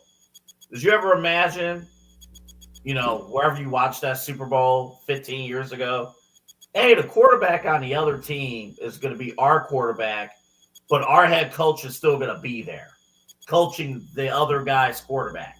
I would have bought the idea that Tomlin would still be there because, again, that's what Pittsburgh kind of does. But no, I didn't think Aaron Rodgers was going to end up in Pittsburgh 6 months ago. So, I mean, yeah, at that rate, I didn't. And the fact that we're talking about, a 41-year-old Aaron Rodgers, I didn't know if he was going to be playing that long either. So, especially while he was doing, peyote in the Utah desert, on the offseason, I thought he would be done by now. But The Jets, they tried to kill him, but he came back up and resurrected himself. The one thing, too, I do want to bring up with the Steelers, my favorite player, he is turning into him very, especially on offense. It ain't Rodgers. It ain't DK Metcalf. It ain't Freiermuth. It ain't anybody. Darnell Washington. Have you seen this gentleman play football? Do you know who I'm talking about, Double A? Yeah. Yes, I know. Double A, he's literally 3 times your size. We are talking about a well over 6 foot, 375 pound tight end, everybody. And I felt bad for him one play because he would have had a touchdown earlier in the game, but there was this Colts defender who was like completely just destroying him. And it reminded me a little bit of like Shaq in college, where it was like, yeah, he's getting fouled, but nobody really cares. Yeah. He's just that big. He's just no, it ain't gonna happen.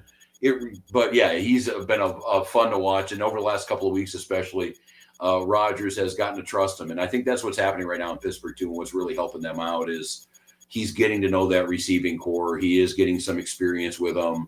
He is getting, DK and the tight ends and everything like that. So it is getting familiar for Rodgers, but it's kind of nice to get that version of Rodgers in Pittsburgh that the Jets thought they were getting, but Jets are going to Jets. All right, that's enough Steelers. Yeah. I'll just throw my 2 cents in there real quick. I'll say playoffs as well for the Steelers, the way they're heading right now. You guys already touched on it. Rodgers, the experience there, Super Bowl winning quarterback, defense starting to turn it up.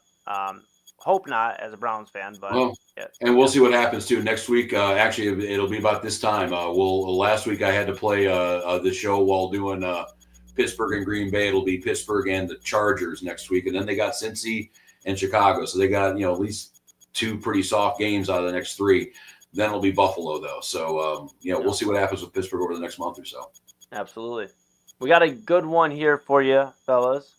I think one that might get a different take here, I think, out of both of you. AFC West leading Denver Broncos are 7-2. They defeated the Houston Texans today, 18-15. They are 4-2 in conference, 0-1 in division, but they have won 6 in a row. I'm going to start with Double A, since we went to Rob last time. Double A, in the Mile High, will there be playoffs, or shall there be pain?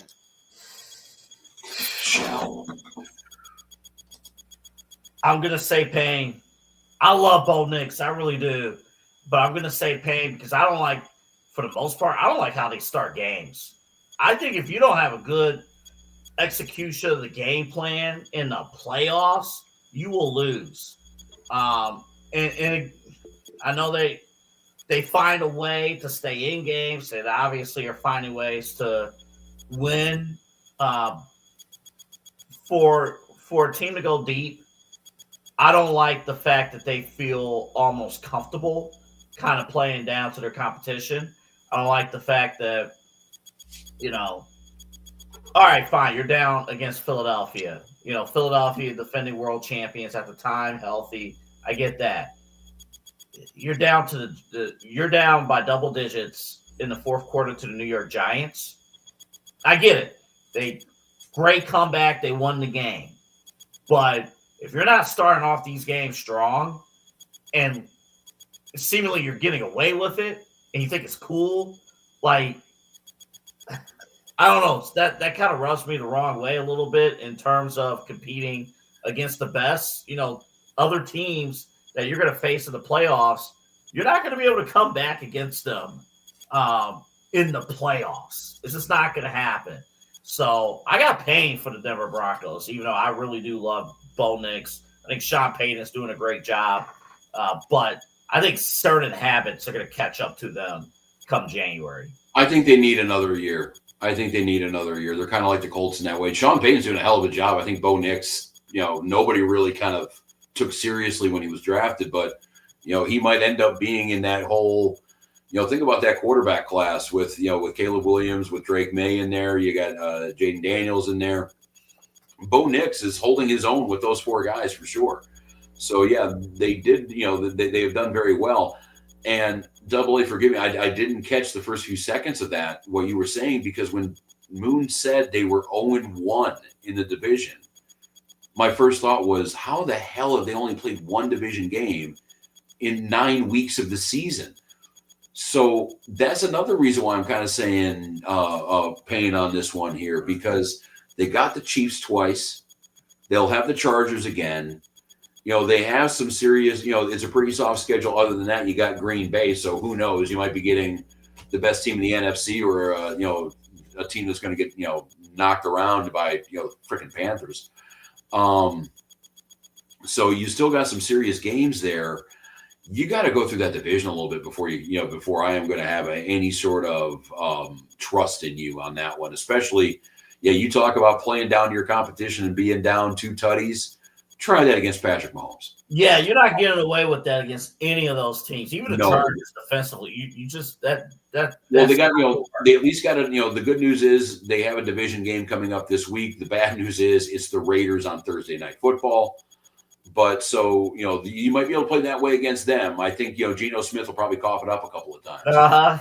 But, you against Green Bay, against, Kansas City a couple of times. You even got Jacksonville, who knows what's going on with that. They're above 500 team in their own right. So they're going to have to do it against some of these better teams before I have a little bit more faith in them. Okay. Denver Broncos, I will say playoffs. And I will say playoffs because I believe that Bo Nix is the real deal, and I hear you, AA, on the slow starts. However, I think this is a team that hasn't even hit their full stride yet. I think they're starting to find it, and I think getting this gritty win against a Houston team, yes, I know C.J. Stroud went out of the game, and I know they weren't necessarily at full strength for the full game, but they had a gritty win against a Houston team where they both needed a win. Denver needs to show that they can win these games against, good teams. I'm not going to say great because Houston, we don't know what they really are yet. For the most part, it seems like some weeks they look like they're ready to go again. Some weeks they just look like they're down, down again. But I feel like this was a big win, and Denver, I feel like is going to be playing their best football come January. So I'll stand on that. I want to move to another AFC West team, if you guys don't mind, and that is the Los Angeles Superchargers. And as we saw, they took on the Tennessee Titans and defeated them on the road today, 27-20. Yes, they are now 6-3. Rozycki, they are 5-1 in conference, 3-0 in division. As you mentioned about Broncos not playing many division games, 3-0 for the Chargers in the division. They've won 2 in a row. So, is it time for the Los Angeles Chargers to finally have a playoffs super run, or is it another pain season? Well, we're talking this is I think the second straight 6-3 start for the Chargers under Harbaugh. You got a good coach and you got a good quarterback, and it looks like year 2 of Harbaugh, they kind of have a better way of doing. The defense has gotten a little bit better too.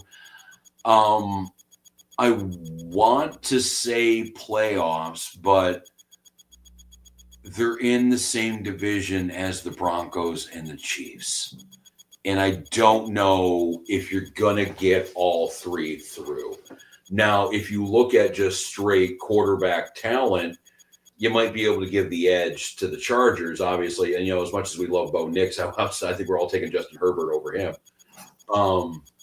But I don't know, like with the Chargers, I'm trying to cleanse the palate of the Brendan Staley, hey, we're going to figure out a way to screw this up at the worst possible time Chargers, because it is Harbaugh. He does know what he's doing. You're not going to get that much, kind of crap out of him.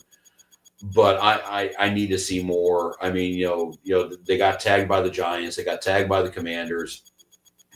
Indianapolis did handle them pretty effectively a couple of weeks ago.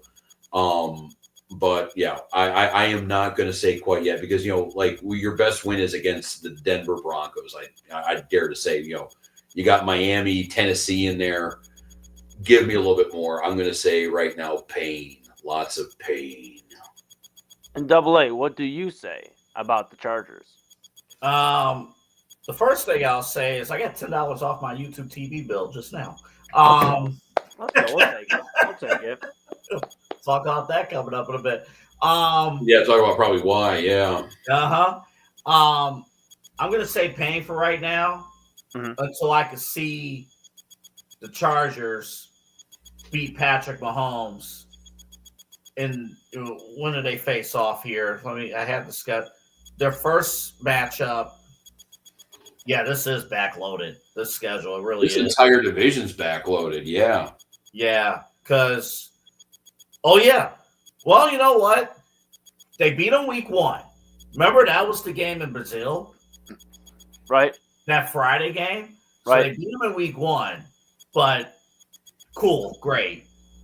I need to see them win in Kansas City come December 14th. I've seen time and time and again good Chargers teams led by Justin Herbert not be able to come through against Kansas City in December.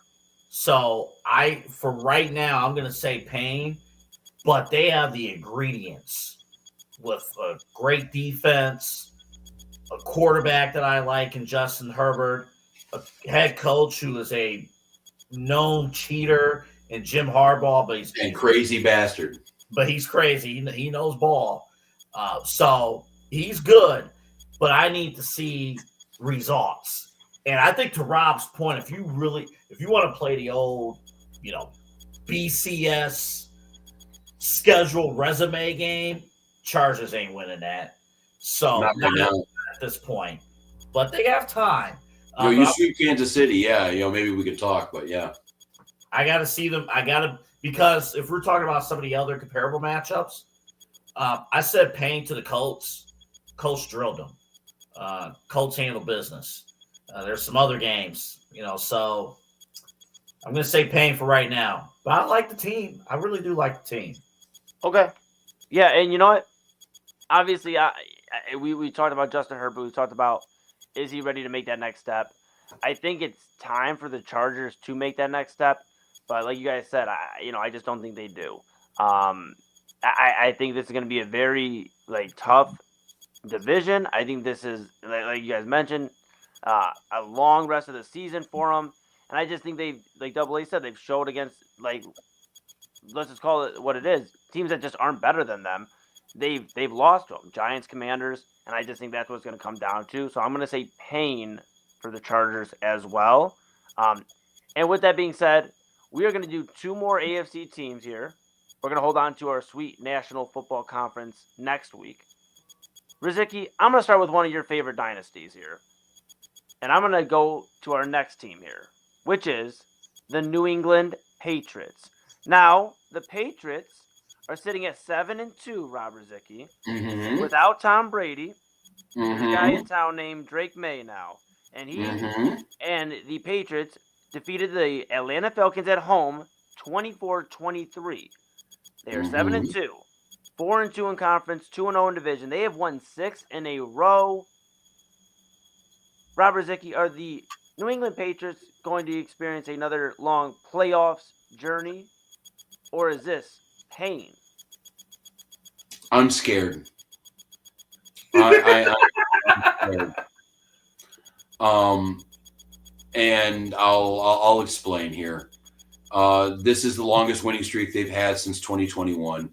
The number I saw too was Drake May. I think it's 8 straight games of 200 passing yards and 100 quarterback rating.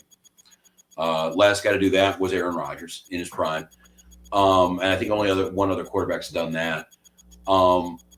I'm not even going to say playoffs or pain. I'm going to say these are going to be your AFC East champions. Buffalo's not winning that division.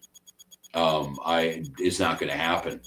Vrabel knows. You want to talk about a coach that knows what the hell he's doing. It looks like they have got this down. They don't really have a whole lot of weapons that we know about anyway for Drake, but it's still working out well. The defense is superb. They are handling pretty much whoever they need to handle right now. Again, in this winning streak, you got Buffalo in there.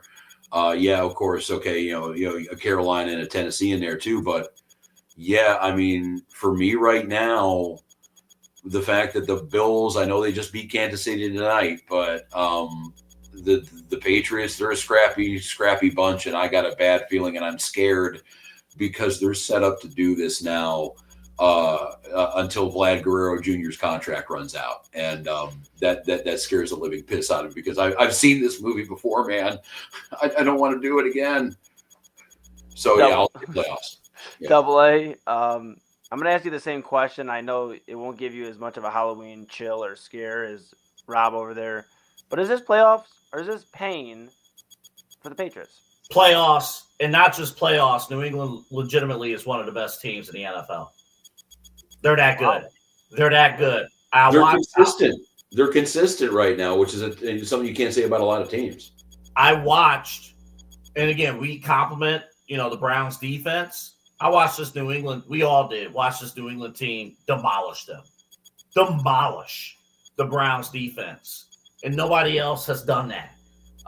Drake May is unbelievable. And I want to give credit to a guy who's nationally probably unpopular because he had failed head coaching stints in Denver and in Las Vegas.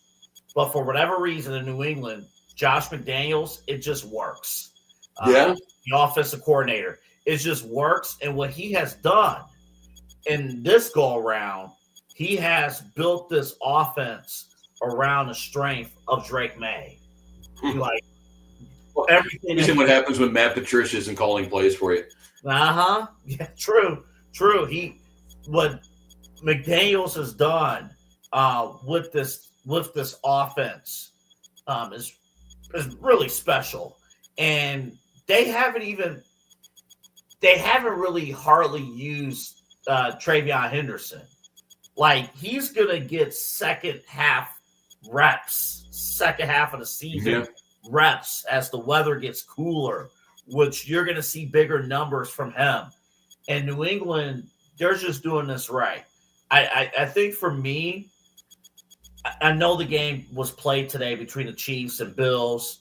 We all know the story of that. The Bills won the regular season matchup. What's going to happen in the playoffs? We kind of know that story, subject to change, right?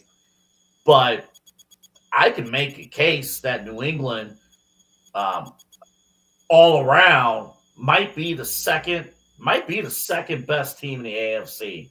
They're that good, and they have the pedigree. If it ain't Kansas City winning the AFC, it could be this team right here, New England. And you know what? I agree with both of you. Yeah, I just think it, I know I was crazy a few weeks ago, and I was sitting here predicting, well, really it was last week. I was sitting here predicting that the Browns would beat the Patriots by 10 points in Foxborough. But however, things have changed, and I now realize that New England is very, very good. Drake May is the real deal. I want to give a shout out to my guy Cliche, artist in the Cleveland music scene, because he told me before the season that I should somehow in fantasy football get Drake May because he was going to have a great year. So I want to give a shout out to the bro. And the Patriots are for real. So playoffs. I have a very, very fun one for this last AFC team, and I'm excited. So I'm going to get into it. This was a team that one of us had mentioned at one point. The coach was on the hot seat.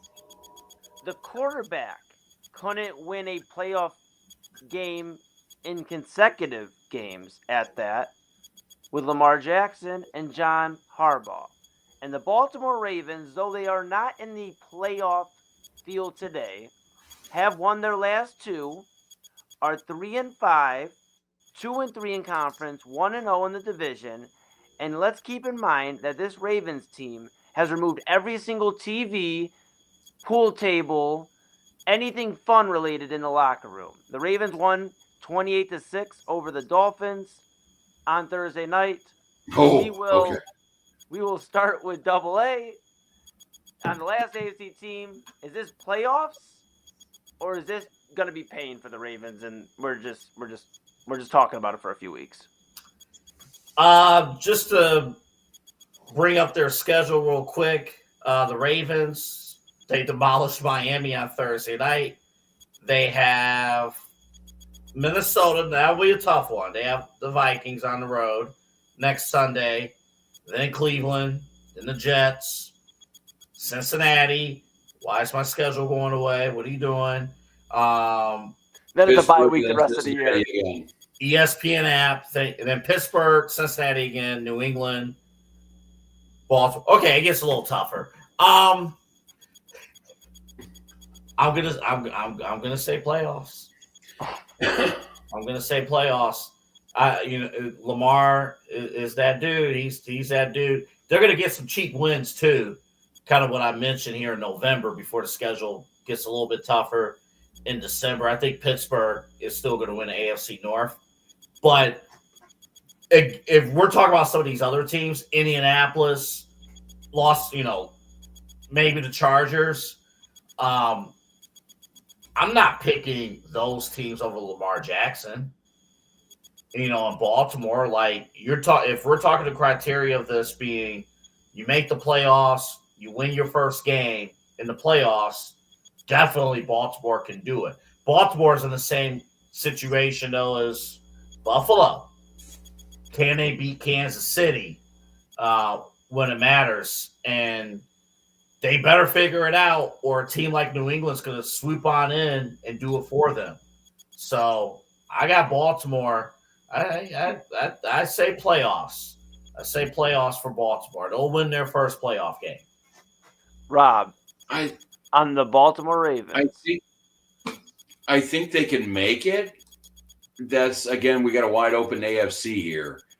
But based on your criteria here with Lamar, they have been paying for most of it. We talk about trying to get over, the Kansas City Chiefs in the playoffs. Lamar has only played the Kansas City Chiefs in the playoffs once.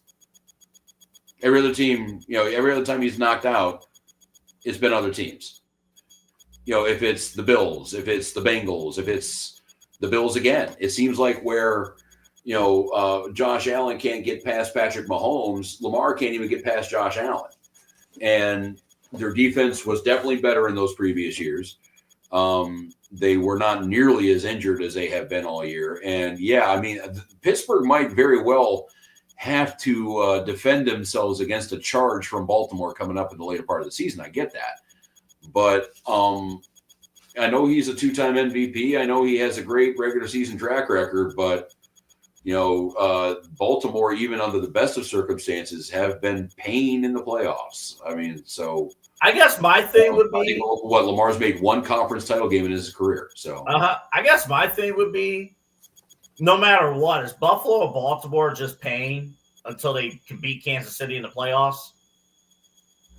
Yeah, and that's why, yeah. So I'm going to have a super, super hot take here. I think Baltimore wins the AFC. The AFC. Baltimore is going – call it right here. What's today's date? November 2nd? November 2nd, 2025. Now we're in the third. Oh, okay, yeah. Well, November 2nd. We still got a second to go. November 2nd / 3rd. Central time. Yeah, November 2nd / 3rd, 2025. I am saying it here. Guys, Baltimore Ravens are getting it done this year.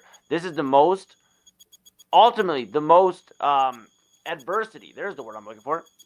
That the Baltimore Ravens have faced. Every year, Lamar has heard that he can't get out of the first round. Then he can't beat Josh Allen. Then he gets a chance to go against Patrick Mahomes. He can't beat Patrick Mahomes. He can't beat the guys that he's really in a class with in terms of who's the elite of the NFL at quarterback. And as John Harbaugh, let's talk about it. He has not won a Super Bowl in over a decade, right? So we're looking at something where, you gotta do something in this new decade, John. And Lamar, we need something. If you're Baltimore, you're looking at it like we've paid Lamar Jackson. We have invested this long into John Harbaugh past the one Super Bowl that he has been to and won. That's it. He's been to one. I think this is now mixed with you have Derrick Henry. You finally have a running back, just workhorse. This is elite running back room right now. Between Derrick Henry or rushing attack, I should say, between Lamar and then Derrick Henry in the running back room. This is a situation where the Baltimore Ravens can really take advantage of everybody counting them out. Because there's the first season in the Lamar Jackson era that they haven't had a ton of expectation at this point in the season. A lot of teams are like, if they make the playoffs, we'd be shocked. I think it's going to be a point where Baltimore catches some momentum. Lamar Jackson, like I said, has taken everything out of the locker room until they go on a serious run. And I think he's really understood that this is a make or break year for him in Baltimore. And I know maybe that's going a little extreme, but eventually you have to produce. You guys talked about Allen, Lamar.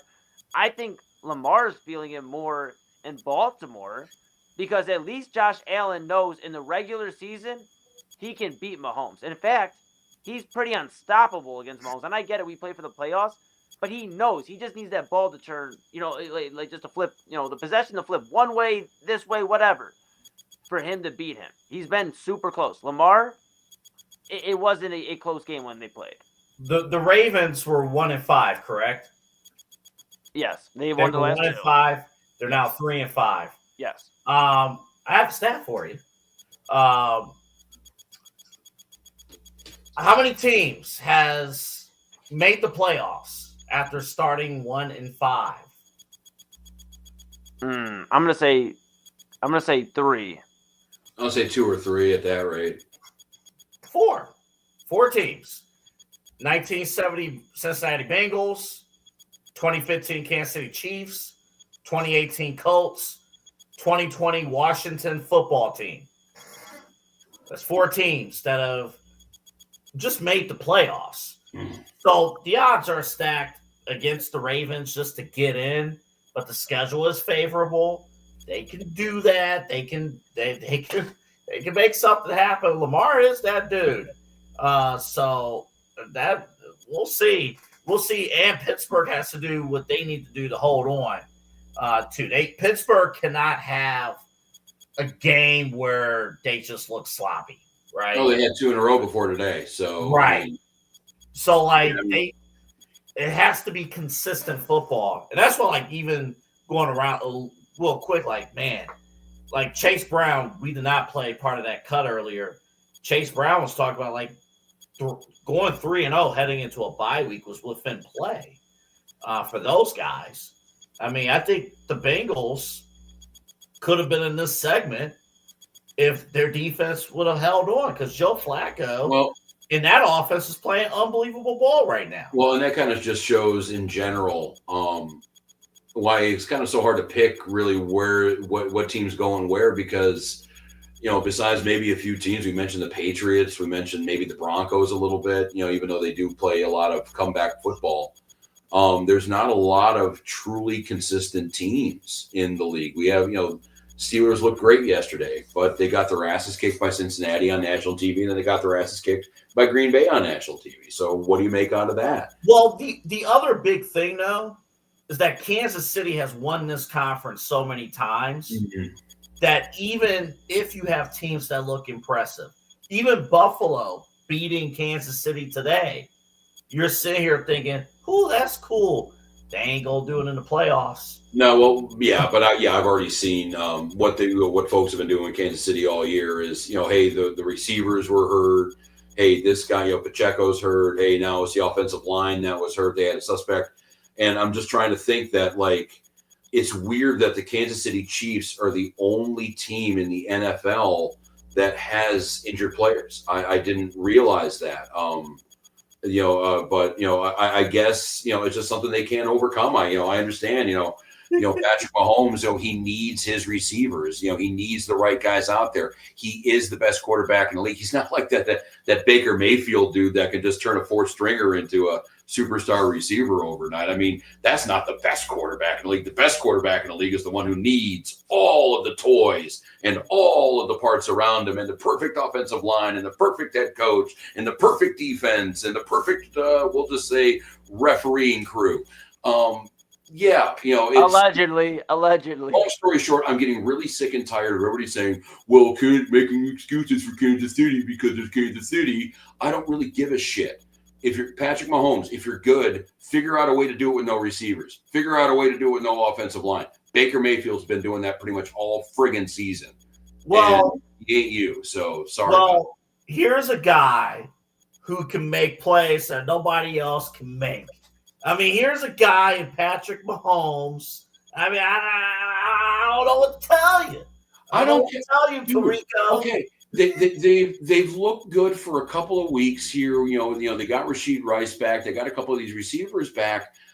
But bro, we're talking what are they 5-4 right now? 5-4 right now. In the hunt. 5-4. In the hunt for the playoffs. Moon, honestly, if you would have added a 7th team and put the Kansas City Chiefs, pain. Yeah. I'm sorry, dude. They weren't even right over there. They look good a couple of games. They look crappy a couple of games. They're like every other team right now.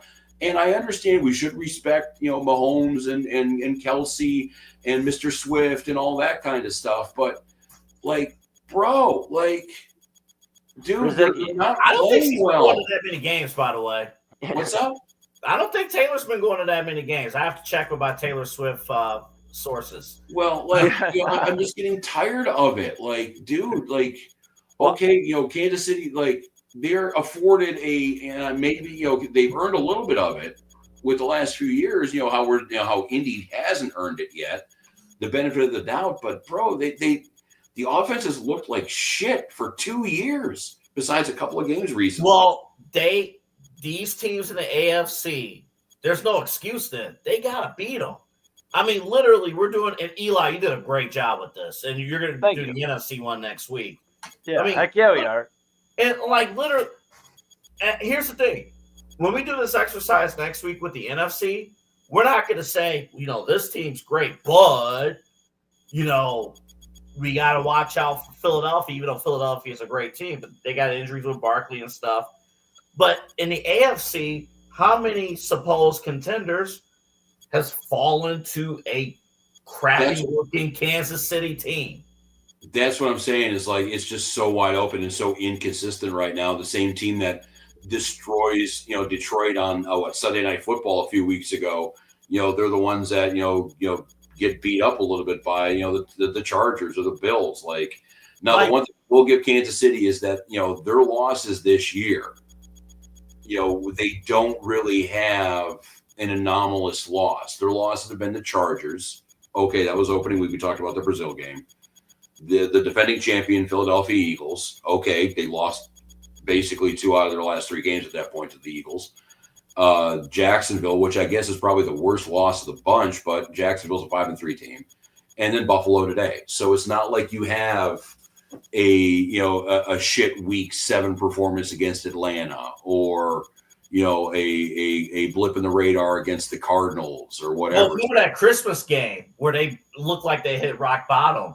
What was it, last year or 2 years ago? And that's why everyone is just assuming they're going to come back and just do this. And I don't know if it's I don't know, but we'll see. But we could, we'll hit the NFC next week again. Yeah, Moon, great work on this intrepid exercise, and yes, we'll definitely hit the National Football Conference next week and probably talk some Detroit Lions and all that, have Philadelphia Eagles and the San Francisco 49ers. Assuming they don't have 9 more guys get hurt between now and next week, they're probably going to be on that list. But they could get 9 more guys hurt that week.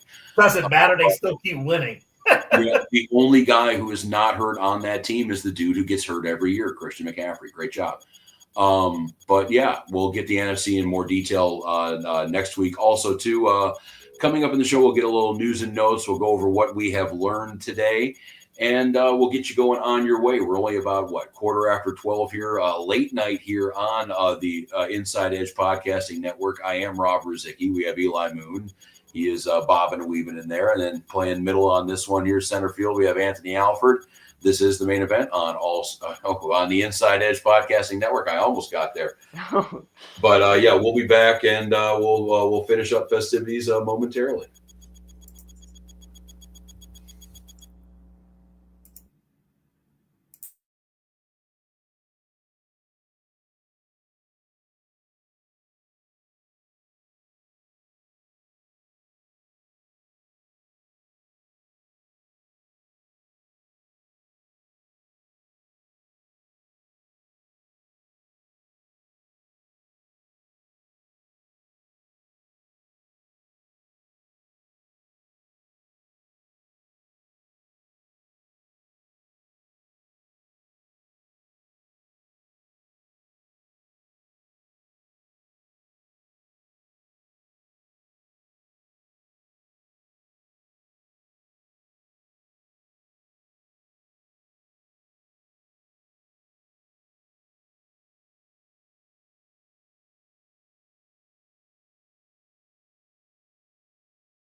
If you're a YouTube TV customer, you may lose access to NFL and NBA games on ESPN and ABC.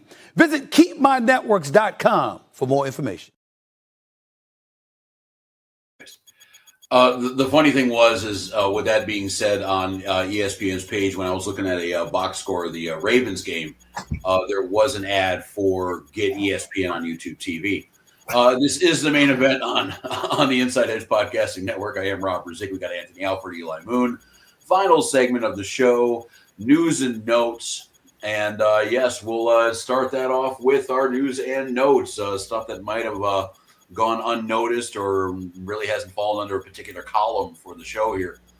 And yeah, this looks like the number one story right now. If you have YouTube TV, if that is your cable provider, you cannot view any of the ESPN, ABC, Disney family of networks. We're talking, ABC, Disney, ESPN, and all the 2Us, the SEC network, all that crap. So, yeah, yet again, we are having another one of these money fights. I don't know if you guys are familiar with the term carriage rate, but it is one of those terms that you really only talk about when something bad is happening. That's the amount of money that, in this case, Disney wants to charge YouTube TV for the privilege of carrying their product. And they'll probably get more money out of Google and YouTube, but we'll have to pay more. So 9 times out of 10 of these situations, I don't know who wins, but the fans lose. And it seems like we're kind of going down that road again. Yeah, and you know what, Rob, I have a lot to say about, I've talked about like the greed and, the corporate greed.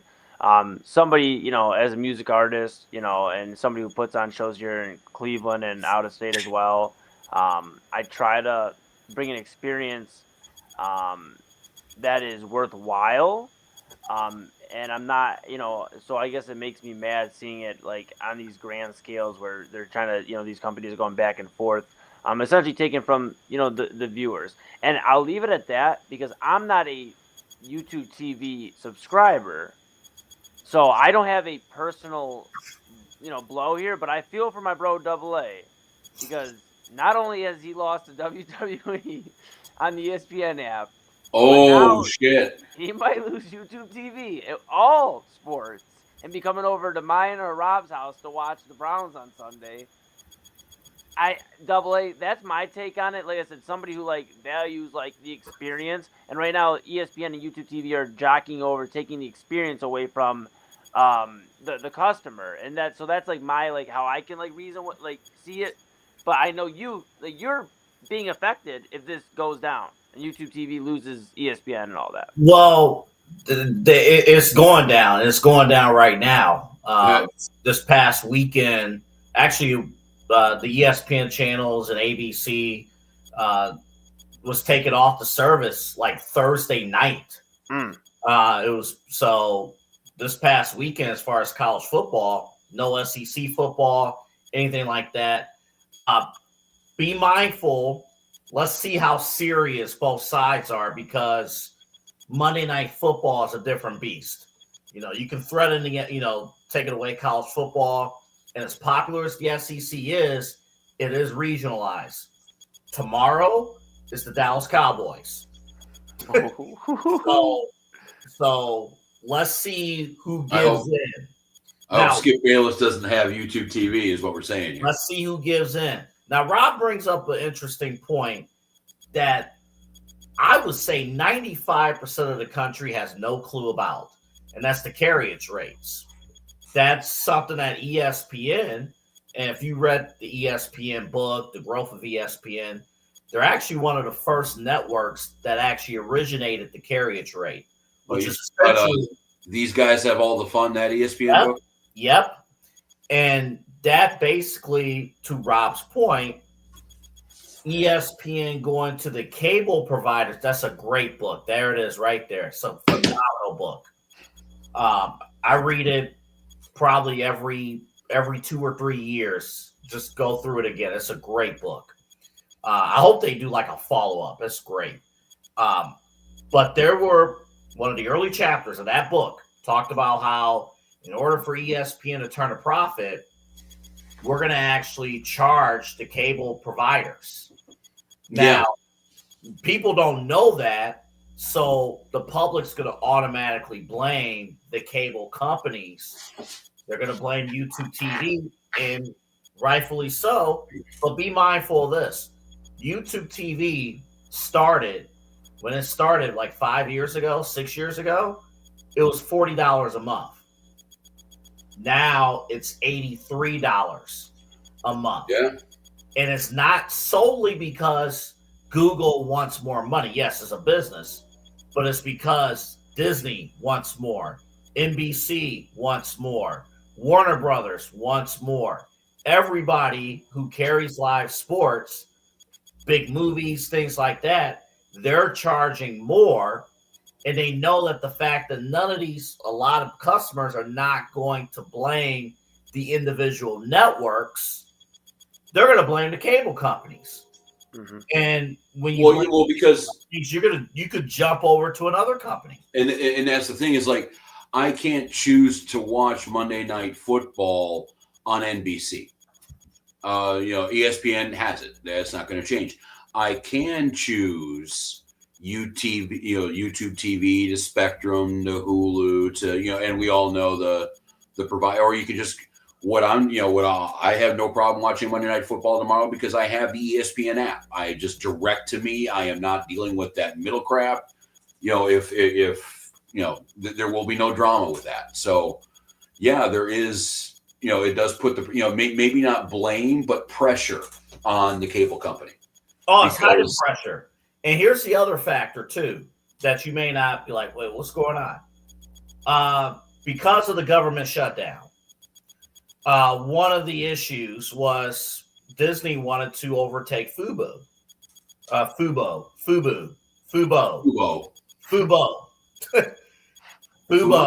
is one of those streaming TV providers like YouTube TV. Their plan is to merge it with Hulu Live TV. Both companies now, and this got approved because of the government shutdown, Fubo is now owned by Disney. Hulu is owned by Disney. So ESPN is holding the line because they want to get that new app that Rob has. They want to get that passed. They want people to pay $30 a month for that, or they want people to jump over to their own Hulu service or their own Fubo service. And basically take out the middleman. Mm-hmm. So they're holding the line. Yeah. So it's going to be tough. And again, me personally, I like the YouTube TV service. I think they do a great job with like the unlimited cloud DVR. I like the interface is great. I think they're a great service. Well, but things will be tested. Another layer to this too. Do you know who has? I believe it's a small stake, but a 10% stake in ESPN. The National Football League, the NFL. Mm-hmm. And they will be affected tomorrow if this carriage rate dispute keeps on going. And I wonder if, again, it's now that everybody is playing with everybody, it is all kind of intertwined. Do the NFL, does the SEC, does any of the, you get a call from Roger Goodell or Greg Sankey from the SEC. He's a commissioner out there. That's a call that I don't care who you are at ESPN, at Google, at whoever, you're going to take it and you're going to definitely listen to what those guys have to say. So we'll see what happens. But right now, yeah, we're all sorts of screwy right now. Obviously the NBA is affected. Do they have anything to say about it? Like, yeah, I mean, but the problem is that we know that no matter who wins, if it's going to be Disney, if it's going to be Google, we're going to lose. It's going to be more money to us. Your YouTube TV is now going to probably break $90 out of this. Yeah, and my last thing, because I could spend 3 hours on this topic, but I'll sum it up with this too. On the wrestling front that you guys talked about, and here's what I'm thinking as wrestling fan now. You guys know that the PLE, the pay-per-views, are now on the ESPN Unlimited plan. Now, What Spectrum has, and some of these other cable companies, when they negotiated their deals, their cable package includes a free subscription to ESPN Unlimited. So if you're a Spectrum customer, you don't have to pay an additional $30 a month for the ESPN Unlimited plan, which includes the WWE major pay-per-views, the PLEs. YouTube TV customer, as of right now, I would have to pay the extra $30 because as part of their current deal, which expired, they don't have ESPN Unlimited rights. Spectrum put in a deal where basically they're offering their customers free HBO Max, free Apple TV, free Peacock, free this, free that. The reason why, their cable bills already cover all those services, basically. Yeah. But you're right.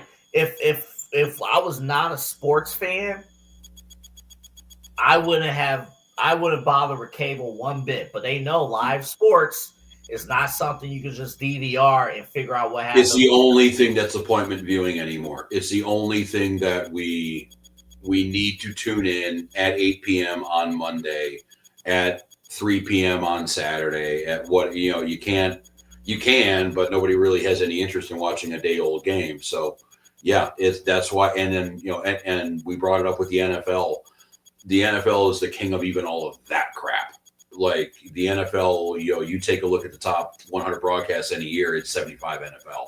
My prediction, this will be resolved before Monday Night Football. You're right about the NFL. This will be resolved before Monday Night Football. That's going to be, they got, a quick deal here coming. But, okay, this is the main event here on God damn, it's getting late, on the Inside Edge Podcasting Network. Real quick, too, we are in news and notes, so it's probably apropos time. We do have some breaking news in college football happening. Joining the plethora of college football coaches who are unemployed now, we are now going to add Hugh Freeze from the Auburn Tigers. He just got canned. He joins Brian Kelly at LSU, Billy Napier at Florida, James Franklin at Penn State. And then, of course, you got the Razorbacks, you got Mike Gundy at Oklahoma, and you got Deshaun Foster. All these head coaching gigs now available, all these jobs. Hugh Freeze clearly did not get it done at Auburn. The offense was not moving. He honestly really just didn't have what it takes to really kind of compete in the SEC. But now you got Auburn, you got LSU, you got Florida, and you got Penn State out there as your primetime jobs. My first thought actually on this was if I'm a team right now and it's a 50-50 shot to fire my coach or not, I'm holding on to him for a year because, bro, if you got Bama, if you got LSU and you got Auburn out there, Penn State, maybe even Texas too, depending on what Sarkisian does, you ain't getting your number one guy. You ain't even getting your number two guy.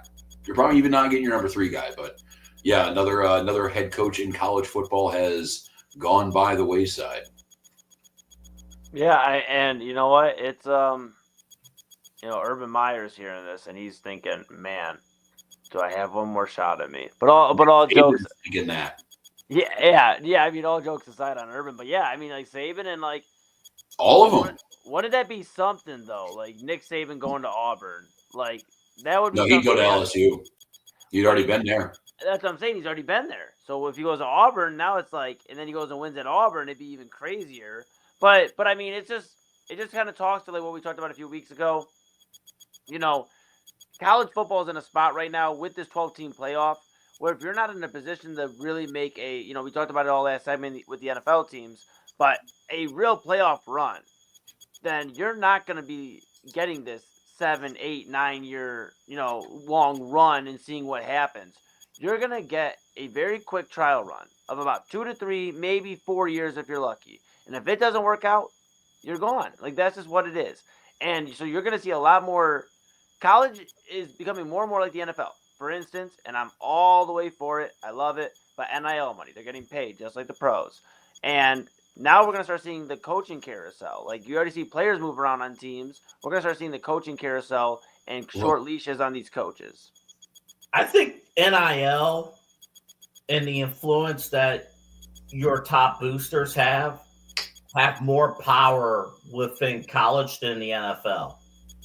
Because if your biggest donor doesn't like your football coach, he's gone. Right. That's it. He's gone. Like here in Cleveland, who are our biggest sponsors here in Cleveland? They're not influencing whether or not Kevin Stefanski stays or goes. Could you imagine? And I'll take it to a different sport because it's on the stadium. Could you imagine if Progressive said get rid of Stephen Vogt? That's a perfect example. That would never happen. No, and Progressive is the Guardians. Like a slider, I think, has a tattoo of Progressive on his ass. Like it is everywhere. So yeah, I mean, but yeah, you're right though. Like the donors, the NIL guys. Really the question is, does the fan base agree with it, and will you cut the check? And in this case with Hugh Freeze, I just saw it's $15.8 million buyout, which is bad, but it's not $50 million Brian Kelly bad. It's not $50 million James Franklin bad.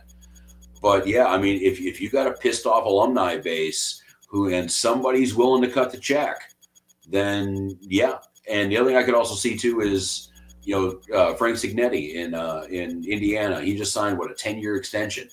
I don't think that's going to be happening much anymore. Because that's what's giving these buyouts the power, is having 8 years on this contract still left. I think Franklin literally had 8 or 9 years left on his contract. So right, I don't think coaches or big primetime schools. I think Indiana might be an exception because really they are the ugly swan who is finally beautiful.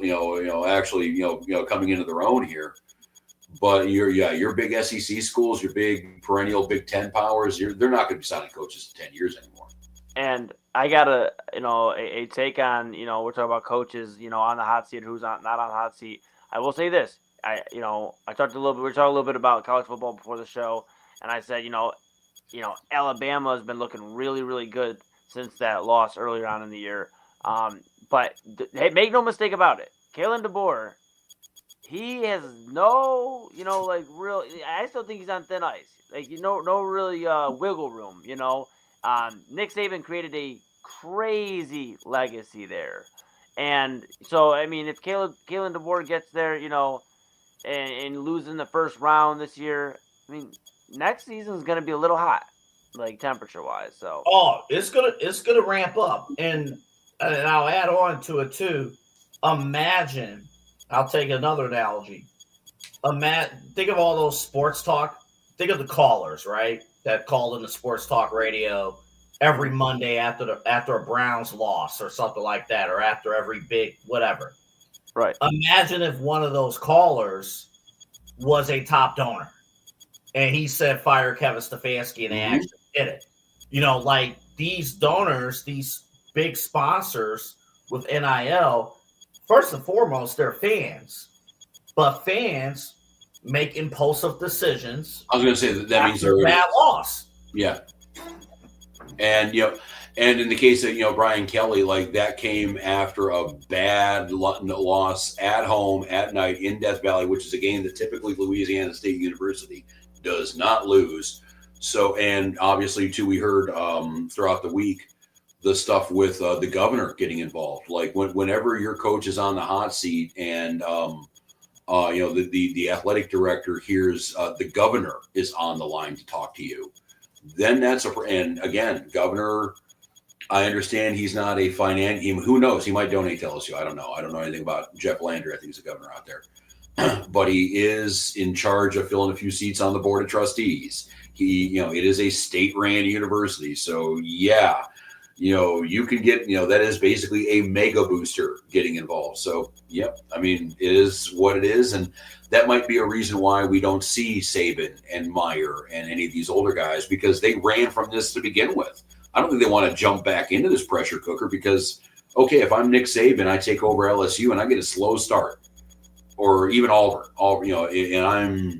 and I get 3 losses in my first 9 games there. I'm 6-3. You're going to have people saying, all right, man, the old man doesn't have it anymore. Get him out. And it's a legacy thing. It's a legacy. And, he's seeing what his dear friend Bill Belichick is dealing with right now and going back to school Rodney Dangerfield style. So, yeah, I mean, yeah, and, we haven't even talked about that at all. Like, probably add on the North Carolina job to something like this. They're going to be in a quagmire, too, because if they want a big primetime coach, again, I just ripped off the schools that are going to be looking for coaches. You think a coach is going to want to take over the corpse of an UNC program, or do they want to walk in LSU? Mm-hmm. Do they want, to deal with Wisconsin's another school that, for whatever reason, decided to go air raid despite the fact they ran the ball for 150 years? Do you want to go over and rebuild that, or do you want to go to Penn State? So it's going to be tough for sure. This is the News and Notes segment here, main event on the Inside Edge Podcasting Network. Eli, I know I got a couple of stories here for you. I know that you got a couple of things to talk about with both of them. One you know about, and another one I don't think you do. We're going to start off with the unfamiliar one here. And you're going to have to help me out here because I am not a fight fan. You know this. The UFC is not my game. Isaac Dulgarian. Do you know that name at all? Okay. Well, apparently he was fighting on the UFC card yesterday, had a very surprising upset loss that a lot of experts were calling suspicious. Yahoo's reporting about an hour ago that he has been released from the UFC after this suspicious fight that had a lot of money coming in betting against him to lose in the first round, which is precisely what happened. So it looks like Dana White, where in a sport you don't have to deal with a union, you don't have a CBA to handle things, you can just kind of, he can still just do what he needs to do. They might have a gambling situation happening in the UFC, and he's just kind of stamping it out right now. I just think it's crazy. Like, fighting first off, it shouldn't be happening in any sport. We talked about it, last week about it's the integrity when it comes down to betting. I throw 25 cents on a bet from time to time, so I'm not like crazy about betting, but I think it's almost insulting. It's like, okay, we just talked about it literally at the beginning of the News and Notes segment right here. That YouTube TV, AA said, was like $83. And that's before they get to this agreement. Who knows what new terms come out, what details come out, right? So we're already, as a viewer, investing a lot of money. UFC pay-per-views have never been free. Most of these fights, you got to pay, to get. So it's insulting that we're spending all this money, and then you're going to go out and you're going to throw a fight, essentially, right? So, and I think it's silly, too. It's like, So I wasn't familiar with this fight, Rob. You said he lost by knockout? He was submitted in the first round. So he got, it was the undercard here. Released by, let me actually pull this up here just so I can, because again, this is about, most of the reporting on this is less than about an hour old.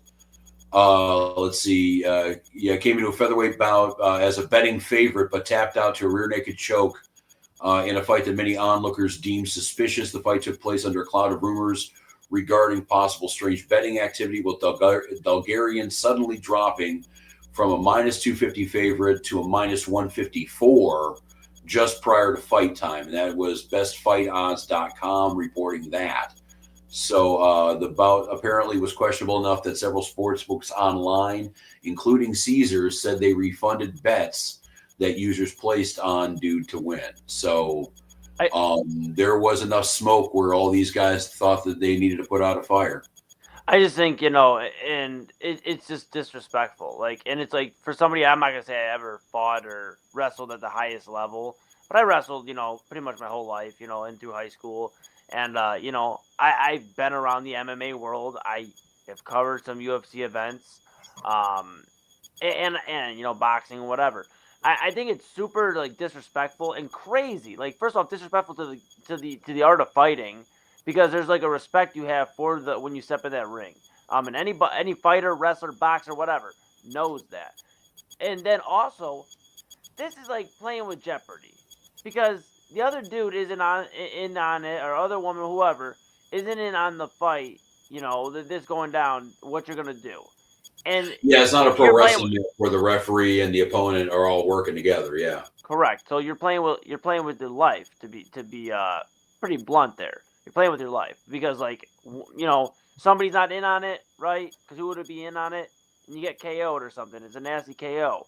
You're just playing around. I don't like it. I don't like it, Rob. And you know what? Sorry. I mean, that guy, unfortunately, doesn't deserve to be fighting at the highest level of the sport. And he was cut, correct? He was released, yeah. And again, they don't have a CBA. They don't have a union. So Dana White can kind of just act how he needs to act. He can act like a business owner instead of a management of labor, that kind of thing. I'm watching this now. I just had to pull it up here in silence. This does not look competitive at all. This looks. Oh, that's not good. Yeah, that's not good. Yeah, they deserve the refunds and stuff. And yeah, get them both out. Get them both out. That's not good at all. Yeah, and the one thing, and I have a lot of criticisms on Dana White. I think, more than a few people do. I don't want to sound like I'm alone on that. But with all of the controversy around boxing, with, judges and bad decisions and all of that, gambling has been a part of boxing, since gambling and boxing were both things.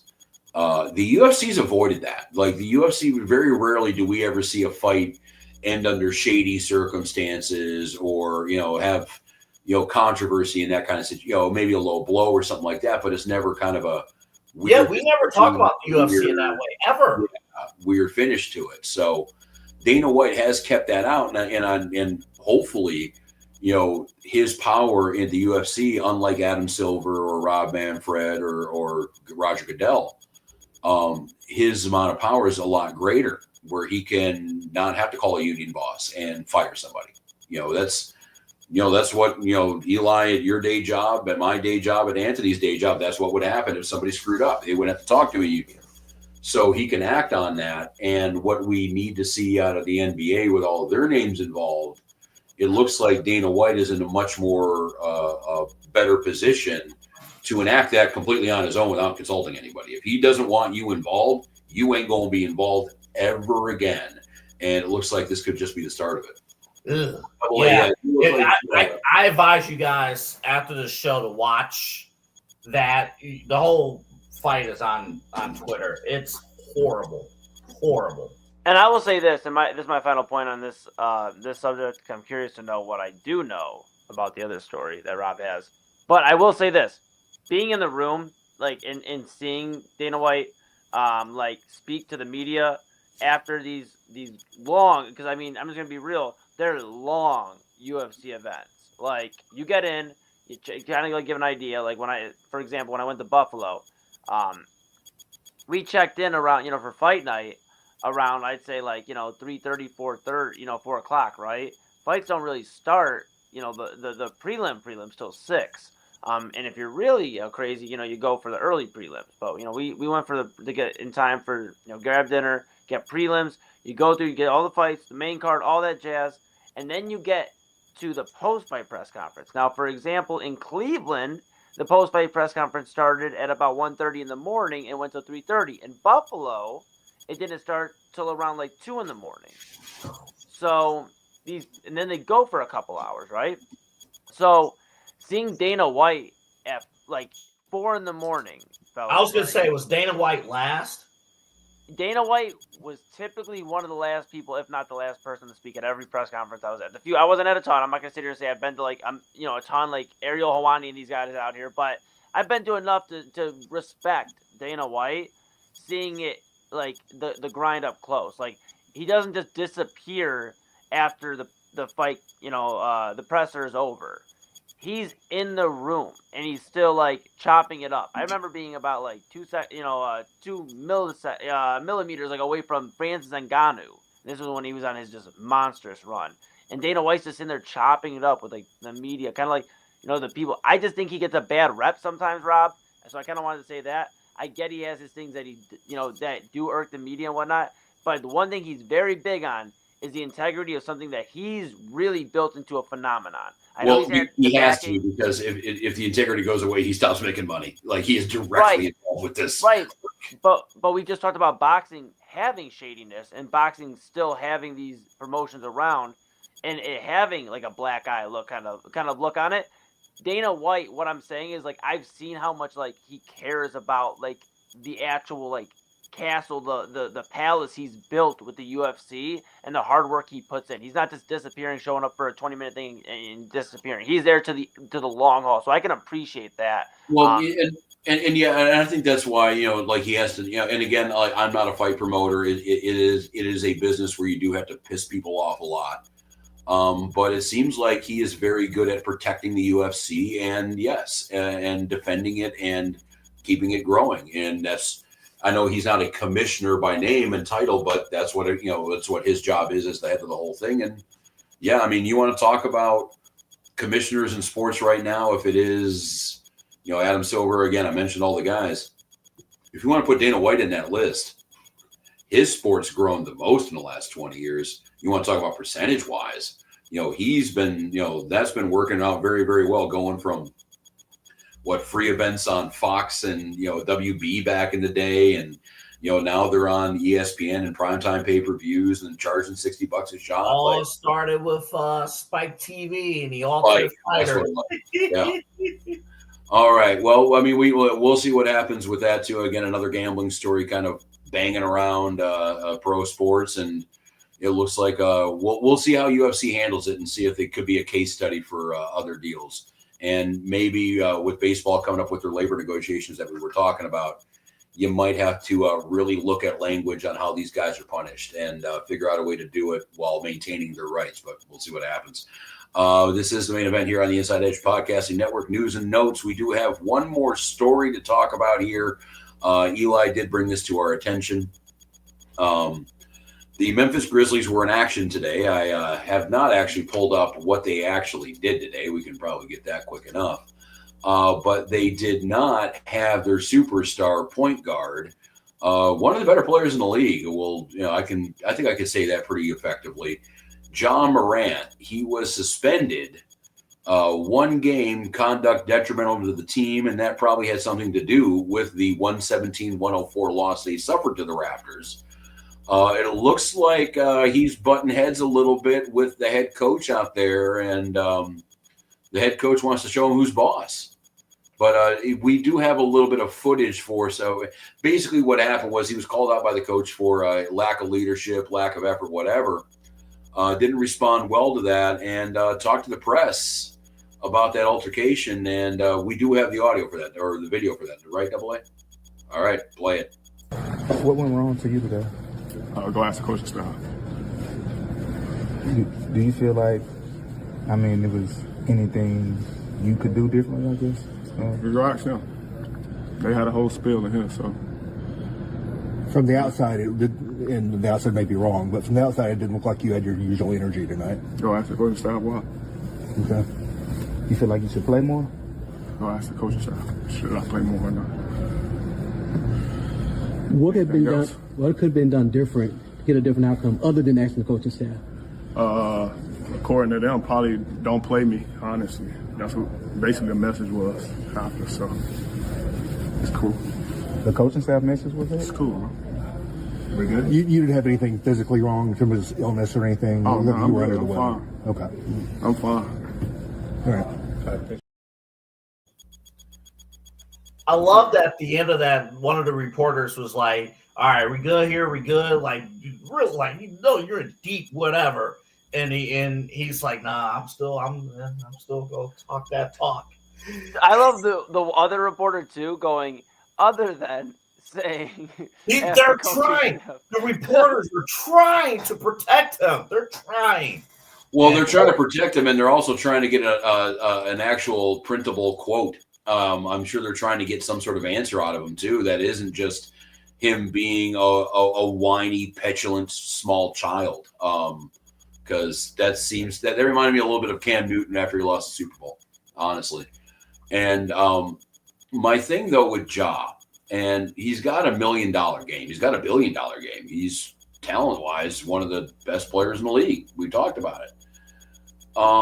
He's got a 10-cent head, because what has he done in the NBA?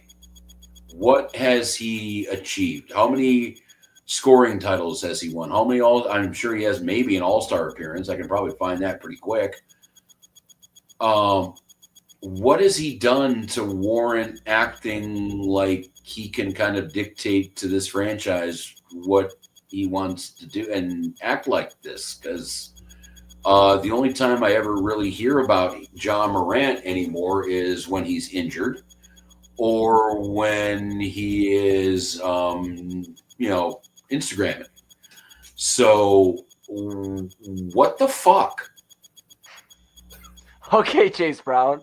But no, seriously, about Ja Morant, I mean, it's embarrassing because I put, at one point an article out for a website I was writing for about Ja Morant being deserving of the number one pick. Zion Williamson was a talk of being the number one pick, and I was like, man, this dude Ja Morant is something else. And he's still, like, to your point, Rob, he's very, very good when he plays, and there's no distractions. However, there's always another headline about him, and it's not involving basketball. And it's like, it just, it comes to a point where, okay, it's fun. You're the young up-and-comer.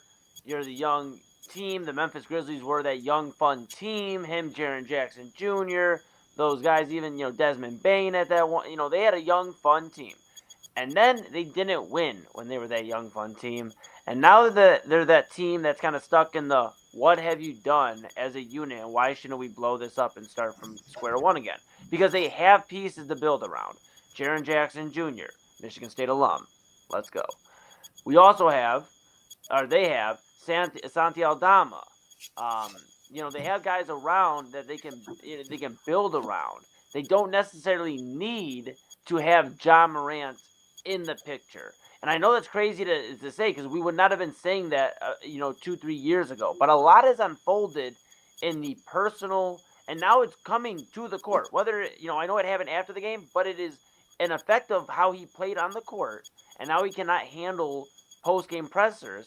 So it's now becoming a bigger issue than just, okay, we need you to, behave, and stop doing, shit that a star player wanted, we never had to worry about this shit with LeBron. And excuse me there, but that we never had to worry about it with LeBron, or we didn't have to worry about it with even a lot of people give Kyrie a lot of bad, rep here in Cleveland. We never had to worry about this shit with Kyrie. Well, it comes down to bro, when you win, you get a little bit more. You're allowed to say some stuff that's a little bit okay, bro, chill out. But you're not at that point. You look at the royalty of the NBA right now. In LeBron, you mentioned Steph Curry, and Klay Thompson, Kevin Durant. They aren't distractions in their own right. I mean, of course, we had Durant with the whole New Jersey stuff and Harden and all that stuff, and I think that's actually James Harden might, obviously maybe not with the violence and the guns and stuff that Ja was playing with. But, obviously a distraction. He was always, forcing his way out, in and out, whatever.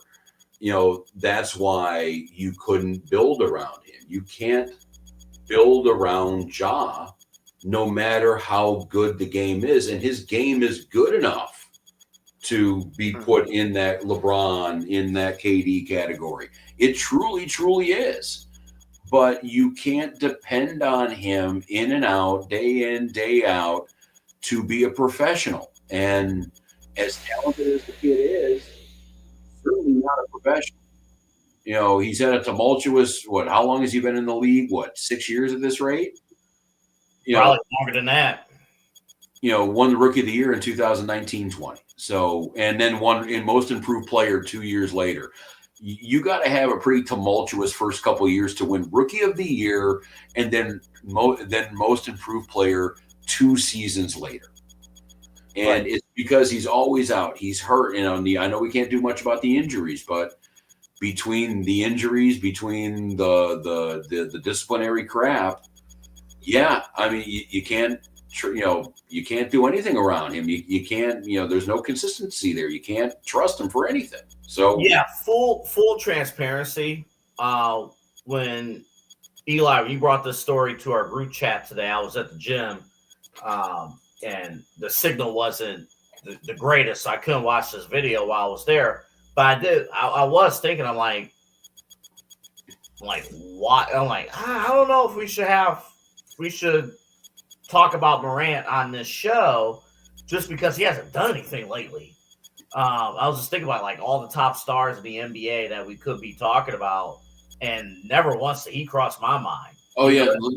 Skill Luka wise, having a Wilt Chamberlain type start. He didn't have 40 tonight, but he had damn near had a triple double. You got Wembanyama. You got all these great stories out there, and yeah, like skill wise, dude is very skillful. But like, yeah, with all the stuff, you even pull up the Wikipedia page, you would think that he's been in the league for like 10 or 15 years with all the sub headlines that they have on the professional career section, between the good stuff and then the injuries, the gun incidents, the injuries again, coming back. And like, he's only been in the league for 6 years. This is his 7th season. So this story, sometimes it's okay just to do your thing and stay out of the way and let people realize, you know what, this Memphis team is on the come up. Now you're in the news and you're suspended because of your immaturity in front of the media. He is a grown-ass man. You know, again, we're not talking about a 20-year-old kid in the NBA anymore. So how bad is it? How bad is it if you're going to say – I always say this. If you're willing to say something like that publicly, then how bad really is it behind the scenes? Yeah. You know, we're talking about a 26-year-old man, and he needs to actually behave like – if he wants to be a star, if he wants all this, you know, notoriety and everything, and who knows? And judging by that, I'm not even 100% sure he does. I mean, he signed a second contract. He got paid. He has his generational wealth. You know, he wouldn't be the first guy to completely just check out 100% after you get paid like that. But, you know, he's definitely not a guy you can build around. You know, it's a shame because he is a generational kind of point guard if he wanted to be. But if you're another team, would you trade for him? Would you trade for him if you're watching this? Like, hey, we need some. Would you trade for him? No. Especially, you know, like, you know, take it locally here with the Cavaliers. Like, I'm not upsetting that crap. I'm not upsetting the balance. I don't care how good he is. I don't care how much better he might be than Lonzo Ball and then maybe even Darius Garland. I don't care how much more talented he is. You can't have a championship team with that as the centerpiece. And with that good of a game, with that great of a resume, again, all NBA, rookie of the year, all this crap, you shouldn't be a problem for your team. You shouldn't be a reason why your team is losing games. You're there to be a reason why your team is winning games. And Ja isn't doing that either on the court or definitely when he's sitting his, you know, in street clothes off the court, you know, serving his punishment for running his mouth to the media. Yeah, and my final point on this, you know, and Ja Morant is until he realizes that he's a former number 2 overall pick in the NBA draft, that he is, like you said, Rob, he is a former rookie of the year and, you know, most improved player of the year, and he is the face of the franchise still.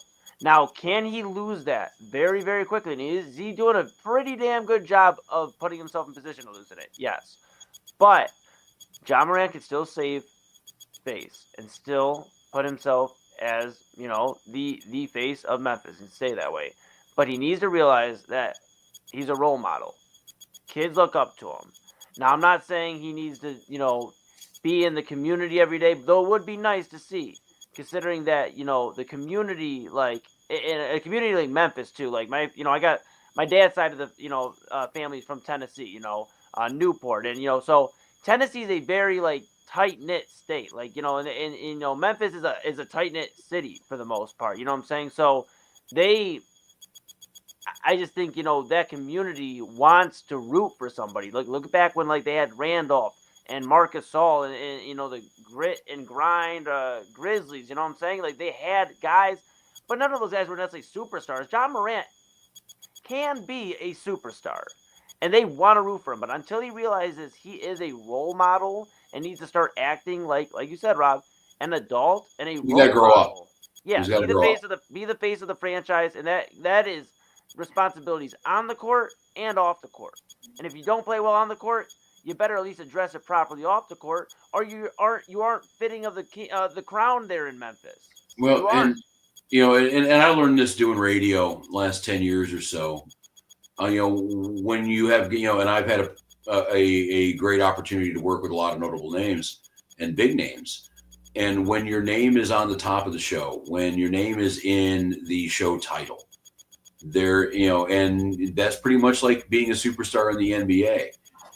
There's a certain way you have to act. There's a certain sort of accountability you have to take for yourself.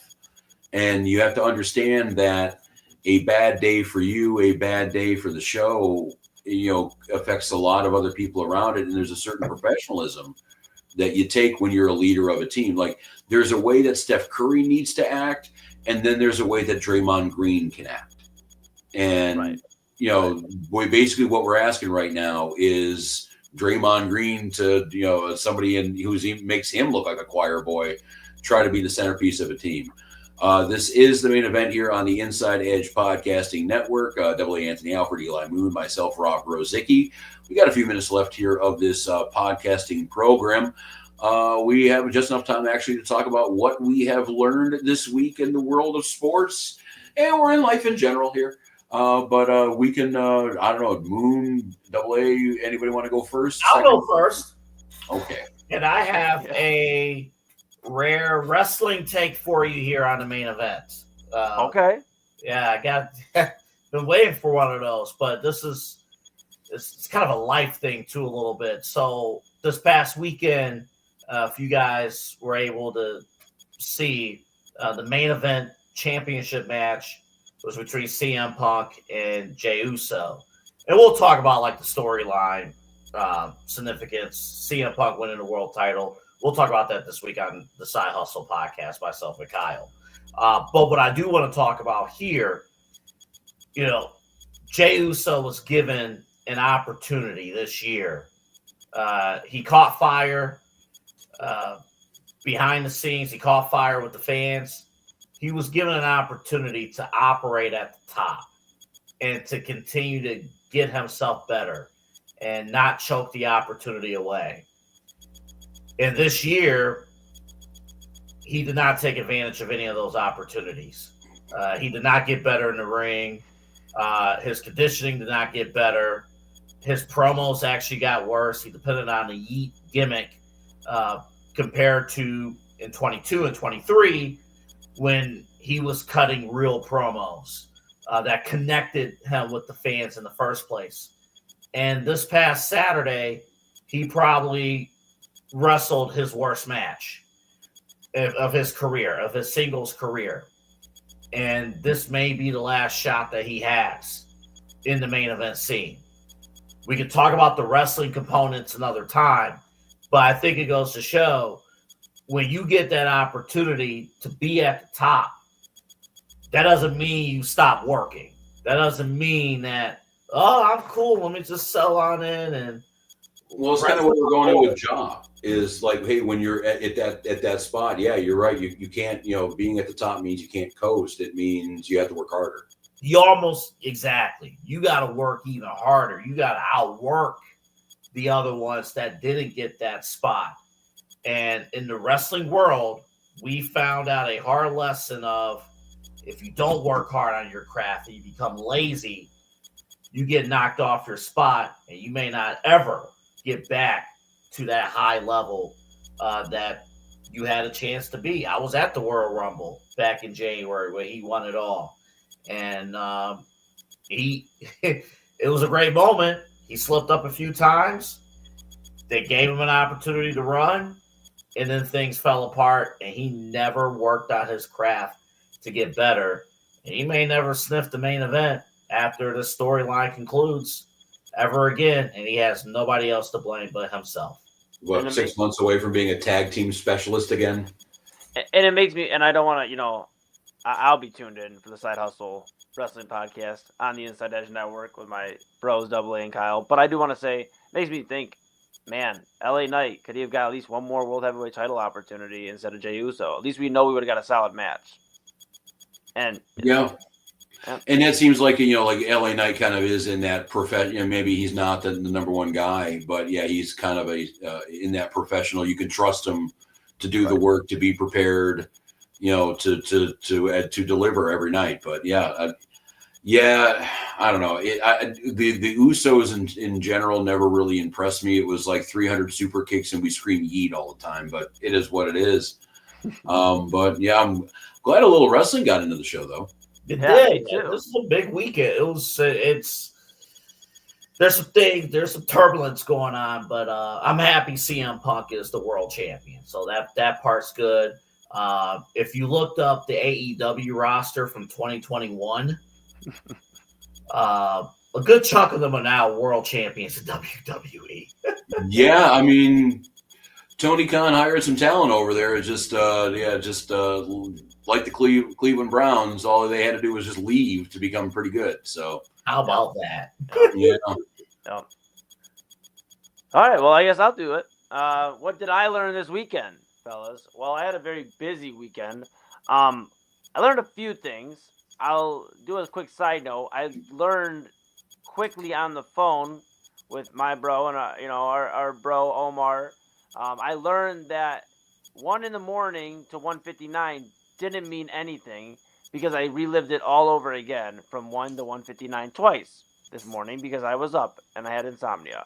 That is my side note. But what I truly learned this weekend is how beautiful it is to have a community that is just built off of love and something that is growing with like passion and dreams of people. I guess like what I'm getting at here is we put on a show.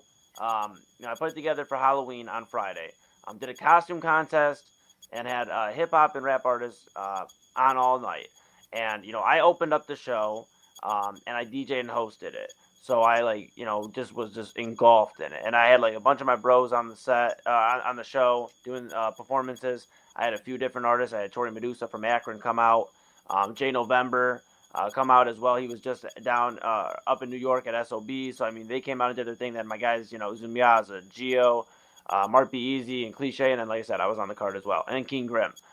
So, had everybody on there. And I think it's cool because I'm part of a collective called La Hele on the music side. And it goes deeper than the music because, these are guys like I consider family. And to have the last show of the year, that was my last show of the year. But to have it with, like, the community I've built and been like a part of and like and creating, that was super cool. Just a lot of love in that room, a lot of cool costumes, and I just think it was super dope. So that's what I'm focused on. What I learned this weekend is I'm focused on in 2026 on the artist side here. I want to create an experience for people that are bought in to what I do, what the community I'm a part of, my collective that I'm a part of, what we do, and make this more, because I feel like right now in the music world we're so caught up in the digital and like quick access, and I want to start bringing it back to getting more than getting an experience, and that's what I got. I'll start talking too much. I'll start talking rambles. That's what I learned this weekend. Rozycki, it's all you. Well, I don't have anything that deep and that profound. It's a little bit more of a sports thing, and it's a situation here in the NFL. I don't know if you guys were watching the Jacksonville Jaguars play and the end of the first half and what transpired really with the end of the end of the half with them and the Raiders. Do you guys see that? No. I was watching Chiefs Bills. Cam Little. He is the kicker for the Jacksonville Jaguars. Okay. In the preseason, the dude booted legitimately a 70-yarder, which would have been an NFL record if it had happened in a regular season game. The NFL record is 66 by Justin Tucker. Well, he didn't hit a 70-yarder. He hit a 68-yarder in an NFL game to close out the half. We have a kicking problem. And the problem is they're too good. And we need to do something over, I don't know what the rule change is going to have to be. But we have, bringing back, think of the kickers back in the day. We had Phil Dawson, Jason Hansen. Those guys, you make 4 or 5 50-yarders a year, you are doing good, right? Yeah. It's not the case anymore. You need to be automatic now from 52 to 57 yards, and you got to have a 60-yarder in the back pocket just in case.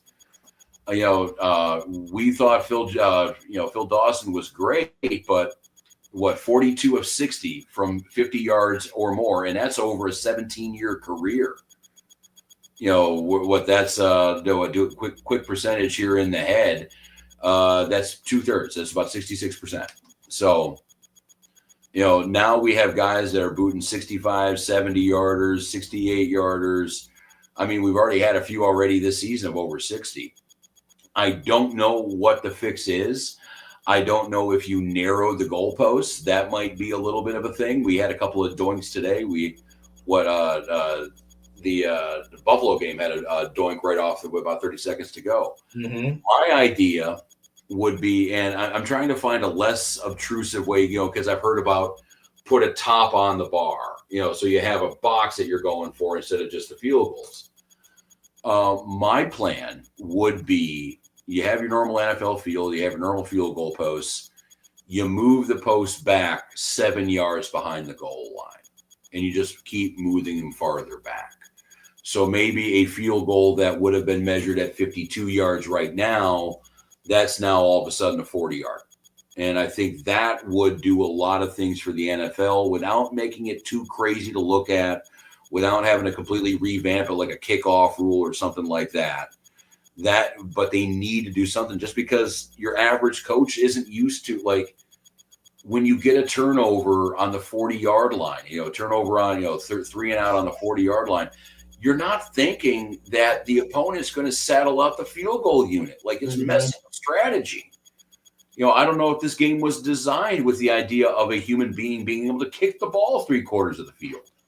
So, I have to do something with this. But because the kickers, really, you look at every position in pro sports, kicker has made the biggest jump in just the last 30 years. And I can't remember which game, Rozycki, you bring up these kickers. I can't remember which Madden it was, and I don't know if you guys recall, but there was, like, you had to play these different special teams. Like, you got your team, and you could pick whoever you wanted pretty much, but you had to play these, like, super squads, and one of them was known as, like, the kickers or something.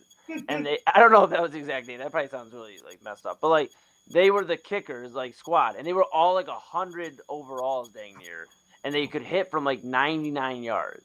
I just wanted to say that was probably the toughest Madden game I've ever played in my life. Well, and this was the name I was searching for, Mark Mosley. This happened the year I was born, so this is ancient, 82. He won the NFL MVP as a kicker. Wow. Which, yeah, again, it's been a long time here. Yeah. Do you know what he went from over 50 yards? Just a guess here. 0 for 0. Didn't get one. Didn't even kick one. Didn't even kick one. Yeah. Did he kick anything from 40? What's up? Did he kick anything from 40? He was 5 for 6 from 40, 8 for 8, 30 to 39, 6 for 6, 1 for 1. He ended up going 21 or 20 or 21 for the NFL, and he missed 3 extra points that year and still won NFL MVP. That was the bar that we were thinking for kickers back in the day. But so the one thing that was changed over the last few years is the extra point. And that you did see a play that had like a 99.5% success rate. Yeah. Now get bumped down because the extra points are not automatic. I don't know, because we could have this conversation maybe about the 3-point shooting if it's, in the NBA. That's another good, yeah. Do you have a 4-point? Do you do like spots on the field or on the court? I don't know if maybe if you can do 60 plus, that's a 4-point field goal. And the other thing, so many teams are going for it on fourth down anyway, that I'm not sure if there's going to be a major push for a change with the field goal kickers. And my point is a little bit of a side note to A's point, but Rozycki, I just want to understand.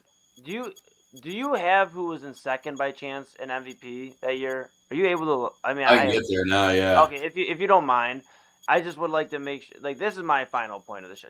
A, Rob, I just want you guys to understand that at least we don't live in a world where the best player in the NFL is a kicker.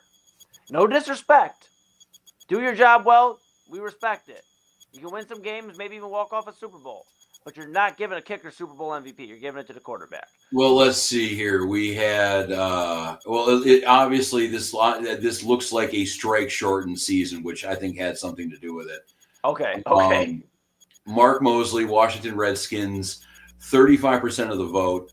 At number 2, 33% of the vote. Some random schmuck named Dan Fouts, quarterback, San Diego Superchargers. Behind him, some guy named Marcus Allen. After that, some pretty good broadcaster, Joe Theismann. He only made the Hall of Fame as a player. And then Danny White of the Dallas Cowboys. So all names that I remember from 40 years ago. But again, yeah, it was a strike-shortened season. Marcus Allen in 9 games had 700 yards, and that was good enough for the 3rd MVP number of the year. So, yeah, we'll see. But, yeah, still, yeah, a little weird. But, again, though, that's kind of a pretty good illustration of how much the bar has raised, who's the best kicker in the NFL today? I think it's probably the guy. It's probably the kicker from. Dallas's kid is pretty good. You're right. Aubrey, Brandon Aubrey or Brendan Aubrey. He's good. He's damn good. So imagine, Drake May, you're gonna come in second in the MVP voting, or Josh Allen, you're gonna come in second. Lamar Jackson, you're gonna be. What would they have to do? What would they seriously have to do to be an MVP? Even top 5, let alone the whole thing. Like, do you have to break the NFL record for most field goals in a season with breaking the year long, the longest one with? Yes, and your offense has to be garbage. And you need big kicks. You would need, Vinatieri did not have the greatest leg in NFL history, but damn it, he could put it through the uprights to win a Super Bowl with the best of them. So he is the best kicker of all time. Well, to A's point, if they create a 4-point play for the kickers, we could see an MVP as a kicker very soon again, because that makes That's not going to solve the kicking problems. That's even going to exacerbate it. Like, if you're going to give them extra points for getting further away, you're going to have dudes that are trying to hit 80-yard field goals soon. Well, what did our buddy Nick Camino say? He's like, these athletes are bigger, faster, stronger than ever before. They have no problem making those. Well, yeah, and that's the issue, though, too, is like, when I was in high school even, and we're not talking that long, all seriousness, not that long ago. We're talking the 20th century, end of the, beginning of the 21st. The kicker was the backup goalie on the soccer team who didn't want to deal with it. He was a washout from, another, with, soccer typically that had a big leg. It wasn't something that somebody strided to be. It wasn't a goal for a kid at 15 to be a kicker, or most of the time anyway.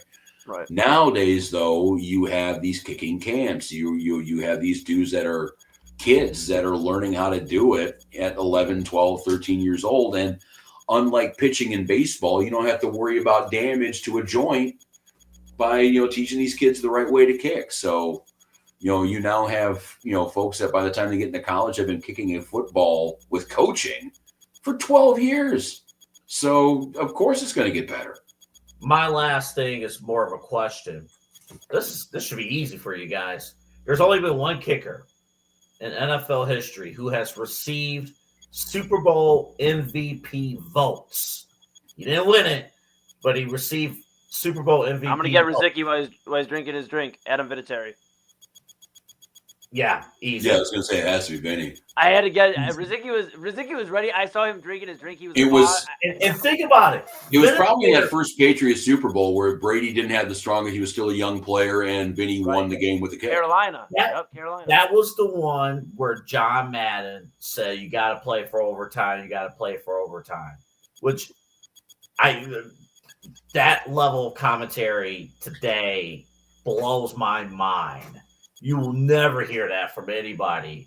But 2001, we didn't know anything about Tom Brady, and that was just coming off of defensive football winning championships in the late 90s, early 2000s. But yeah, Vinatieri, the only one, actually Jim O'Brien and Vinatieri, the only two who have made game-winning kicks in the Super Bowl, and Vinatieri, the only one to receive MVP votes. And and if you want to get into obscure kicker stuff that not a lot of people remember right now, Madden's partner, Pat Summerall, that was his gig with the Giants. He was a defensive back and a kicker. A lot of people forget that he was a player. He was one of the few players that did play-by-play and not just color analyst. Weird. I miss Sebastian Janikowski. I miss Jason Hansen. I miss Phil Dawson. I miss a lot of the old school kickers. So. One random fun broadcasting fact. So when NBC took over Sunday Night Football from Disney, they hired John Madden. They hired the production team. They couldn't get Al Michaels initially. They eventually got him, but they couldn't get him initially because Disney gave him a new contract. Do you know who was in the running to be the play-by-play person for Sunday Night Football before they signed Al Michaels? This is very random, but you know the name.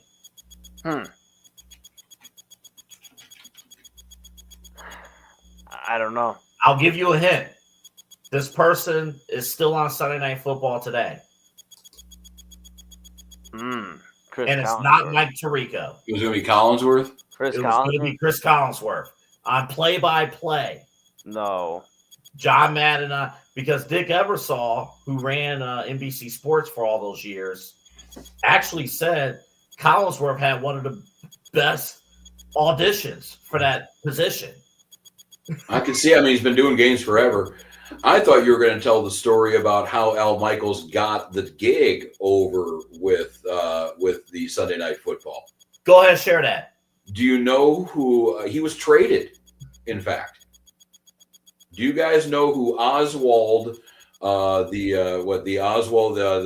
Happy Rabbit?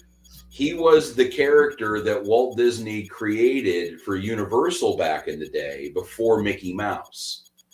And Universal had the rights, so he had to go, when he formed his own company, start Mickey Mouse, and the rest, as they say, is history. Well, NBC Universal has owned this thing forever now, and when it came down to the transfer, they looked at they looked at Disney and said, or Disney looked at them and said, we'll give you Al, but we want Oswald back. So he was literally traded for a cartoon character. The other two things, and you reminded me too with Mike Tirico, and I know we got to, we run along right now, and but a couple of broadcasting notes. Guys, imagine doing this. Kevin Burkhardt, we know him for Fox, calling Game 7 of the World Series. He did that Saturday night. He was, I believe, in Minnesota or Detroit, I forget where the game was, calling 1:00 NFC football. That's right. The next day, yet today. Yeah. The other one I heard too, did you hear what NBC's broadcast schedule is for the Super Bowl? Yep. Oh, it's crazy. Mike Tirico will be the play-by-play guy for the Super Bowl coming up, just like Sunday Night Football, because it is an NBC property. He will then drop what he's doing after the game while the corks are getting popped and everyone's going to Disney World. And he will immediately go into the opening night coverage of the Olympic Games. You are talking two events that the preparation for either one of them would kill a lot of mortal men. And he has to worry about two of those in one night. That, I think, for, you know, I know if you're not talking about this stuff on a daily basis, if you're not a broadcaster, it might not seem like a big deal, but that dude is going to earn every nickel of his paycheck that day. Immediately after the trophy presentation. That's crazy. Yeah, it's like, all right, here, Patty, here you go. You're Mahomes. Here's your trophy. Here we Super go. Bowl MVP, Ed Hockley's kid. All right, cool. Happy, joy. Happy. Hey, it's time for Olympic figure skating. Yeah, let's talk about the Bulgarian bobsled team. Kick some ass here, Miro. All right. But yeah, okay, we got all that out of the way. All right, any closing thoughts that you guys have? Double A, would you like to go first? I got nothing. Okay, I would just say, I think it would be, Rozycki, I'm going to let you take this home, but I think it would only be right if we let our guy Derek Jeter also tell his story one more time today after you send us out of here. Okay. That's what I would like. We were sharing stories. Jeter's got one more to share. Yeah, well, I did hear a story one day about Derek Jeter. It was one of the women he was dating. She forgot her keys or whatever at the apartment. Came back over to Derek Jeter's house and walked in and saw, and I hope this is true, saw a buck naked Derek Jeter on the couch watching highlights of Derek Jeter while screaming, "Yeah, Jeets, yeah, Jeets, yeah." Again, I really hope that's true, but we know this one is true because Jeter himself told it into a camera, and David Ortiz was a little creepy afterwards. We'll let you be the judge, and we'll leave you with that thought. This is the main event here on the Inside Edge Podcasting Network. It's only we're about 20 to 2 here on the East Coast. We got Eli Moon, Anthony Alford. I am Rob Rozycki. We will finally let you go. You guys enjoy what is the little left of your Sunday night, and I hope you have a good week. We'll see you when we see you. I played with Jason Giambi. Yeah, I played with Jason Giambi. Jason's coming from the old Oakland A's. They were known for having a big party team and a little bit of wild. Jason's locker was a couple down for me. Took me a little time to get to know Jason, but every day I walked in, I saw this gold thong hanging from his locker. And I don't know him that well. I don't want to ask him what the gold thong is there for. One day I said, "Jason, man, what is that?" He says, "Anytime you slump, you wear the gold thong, you're guaranteed to get a hit."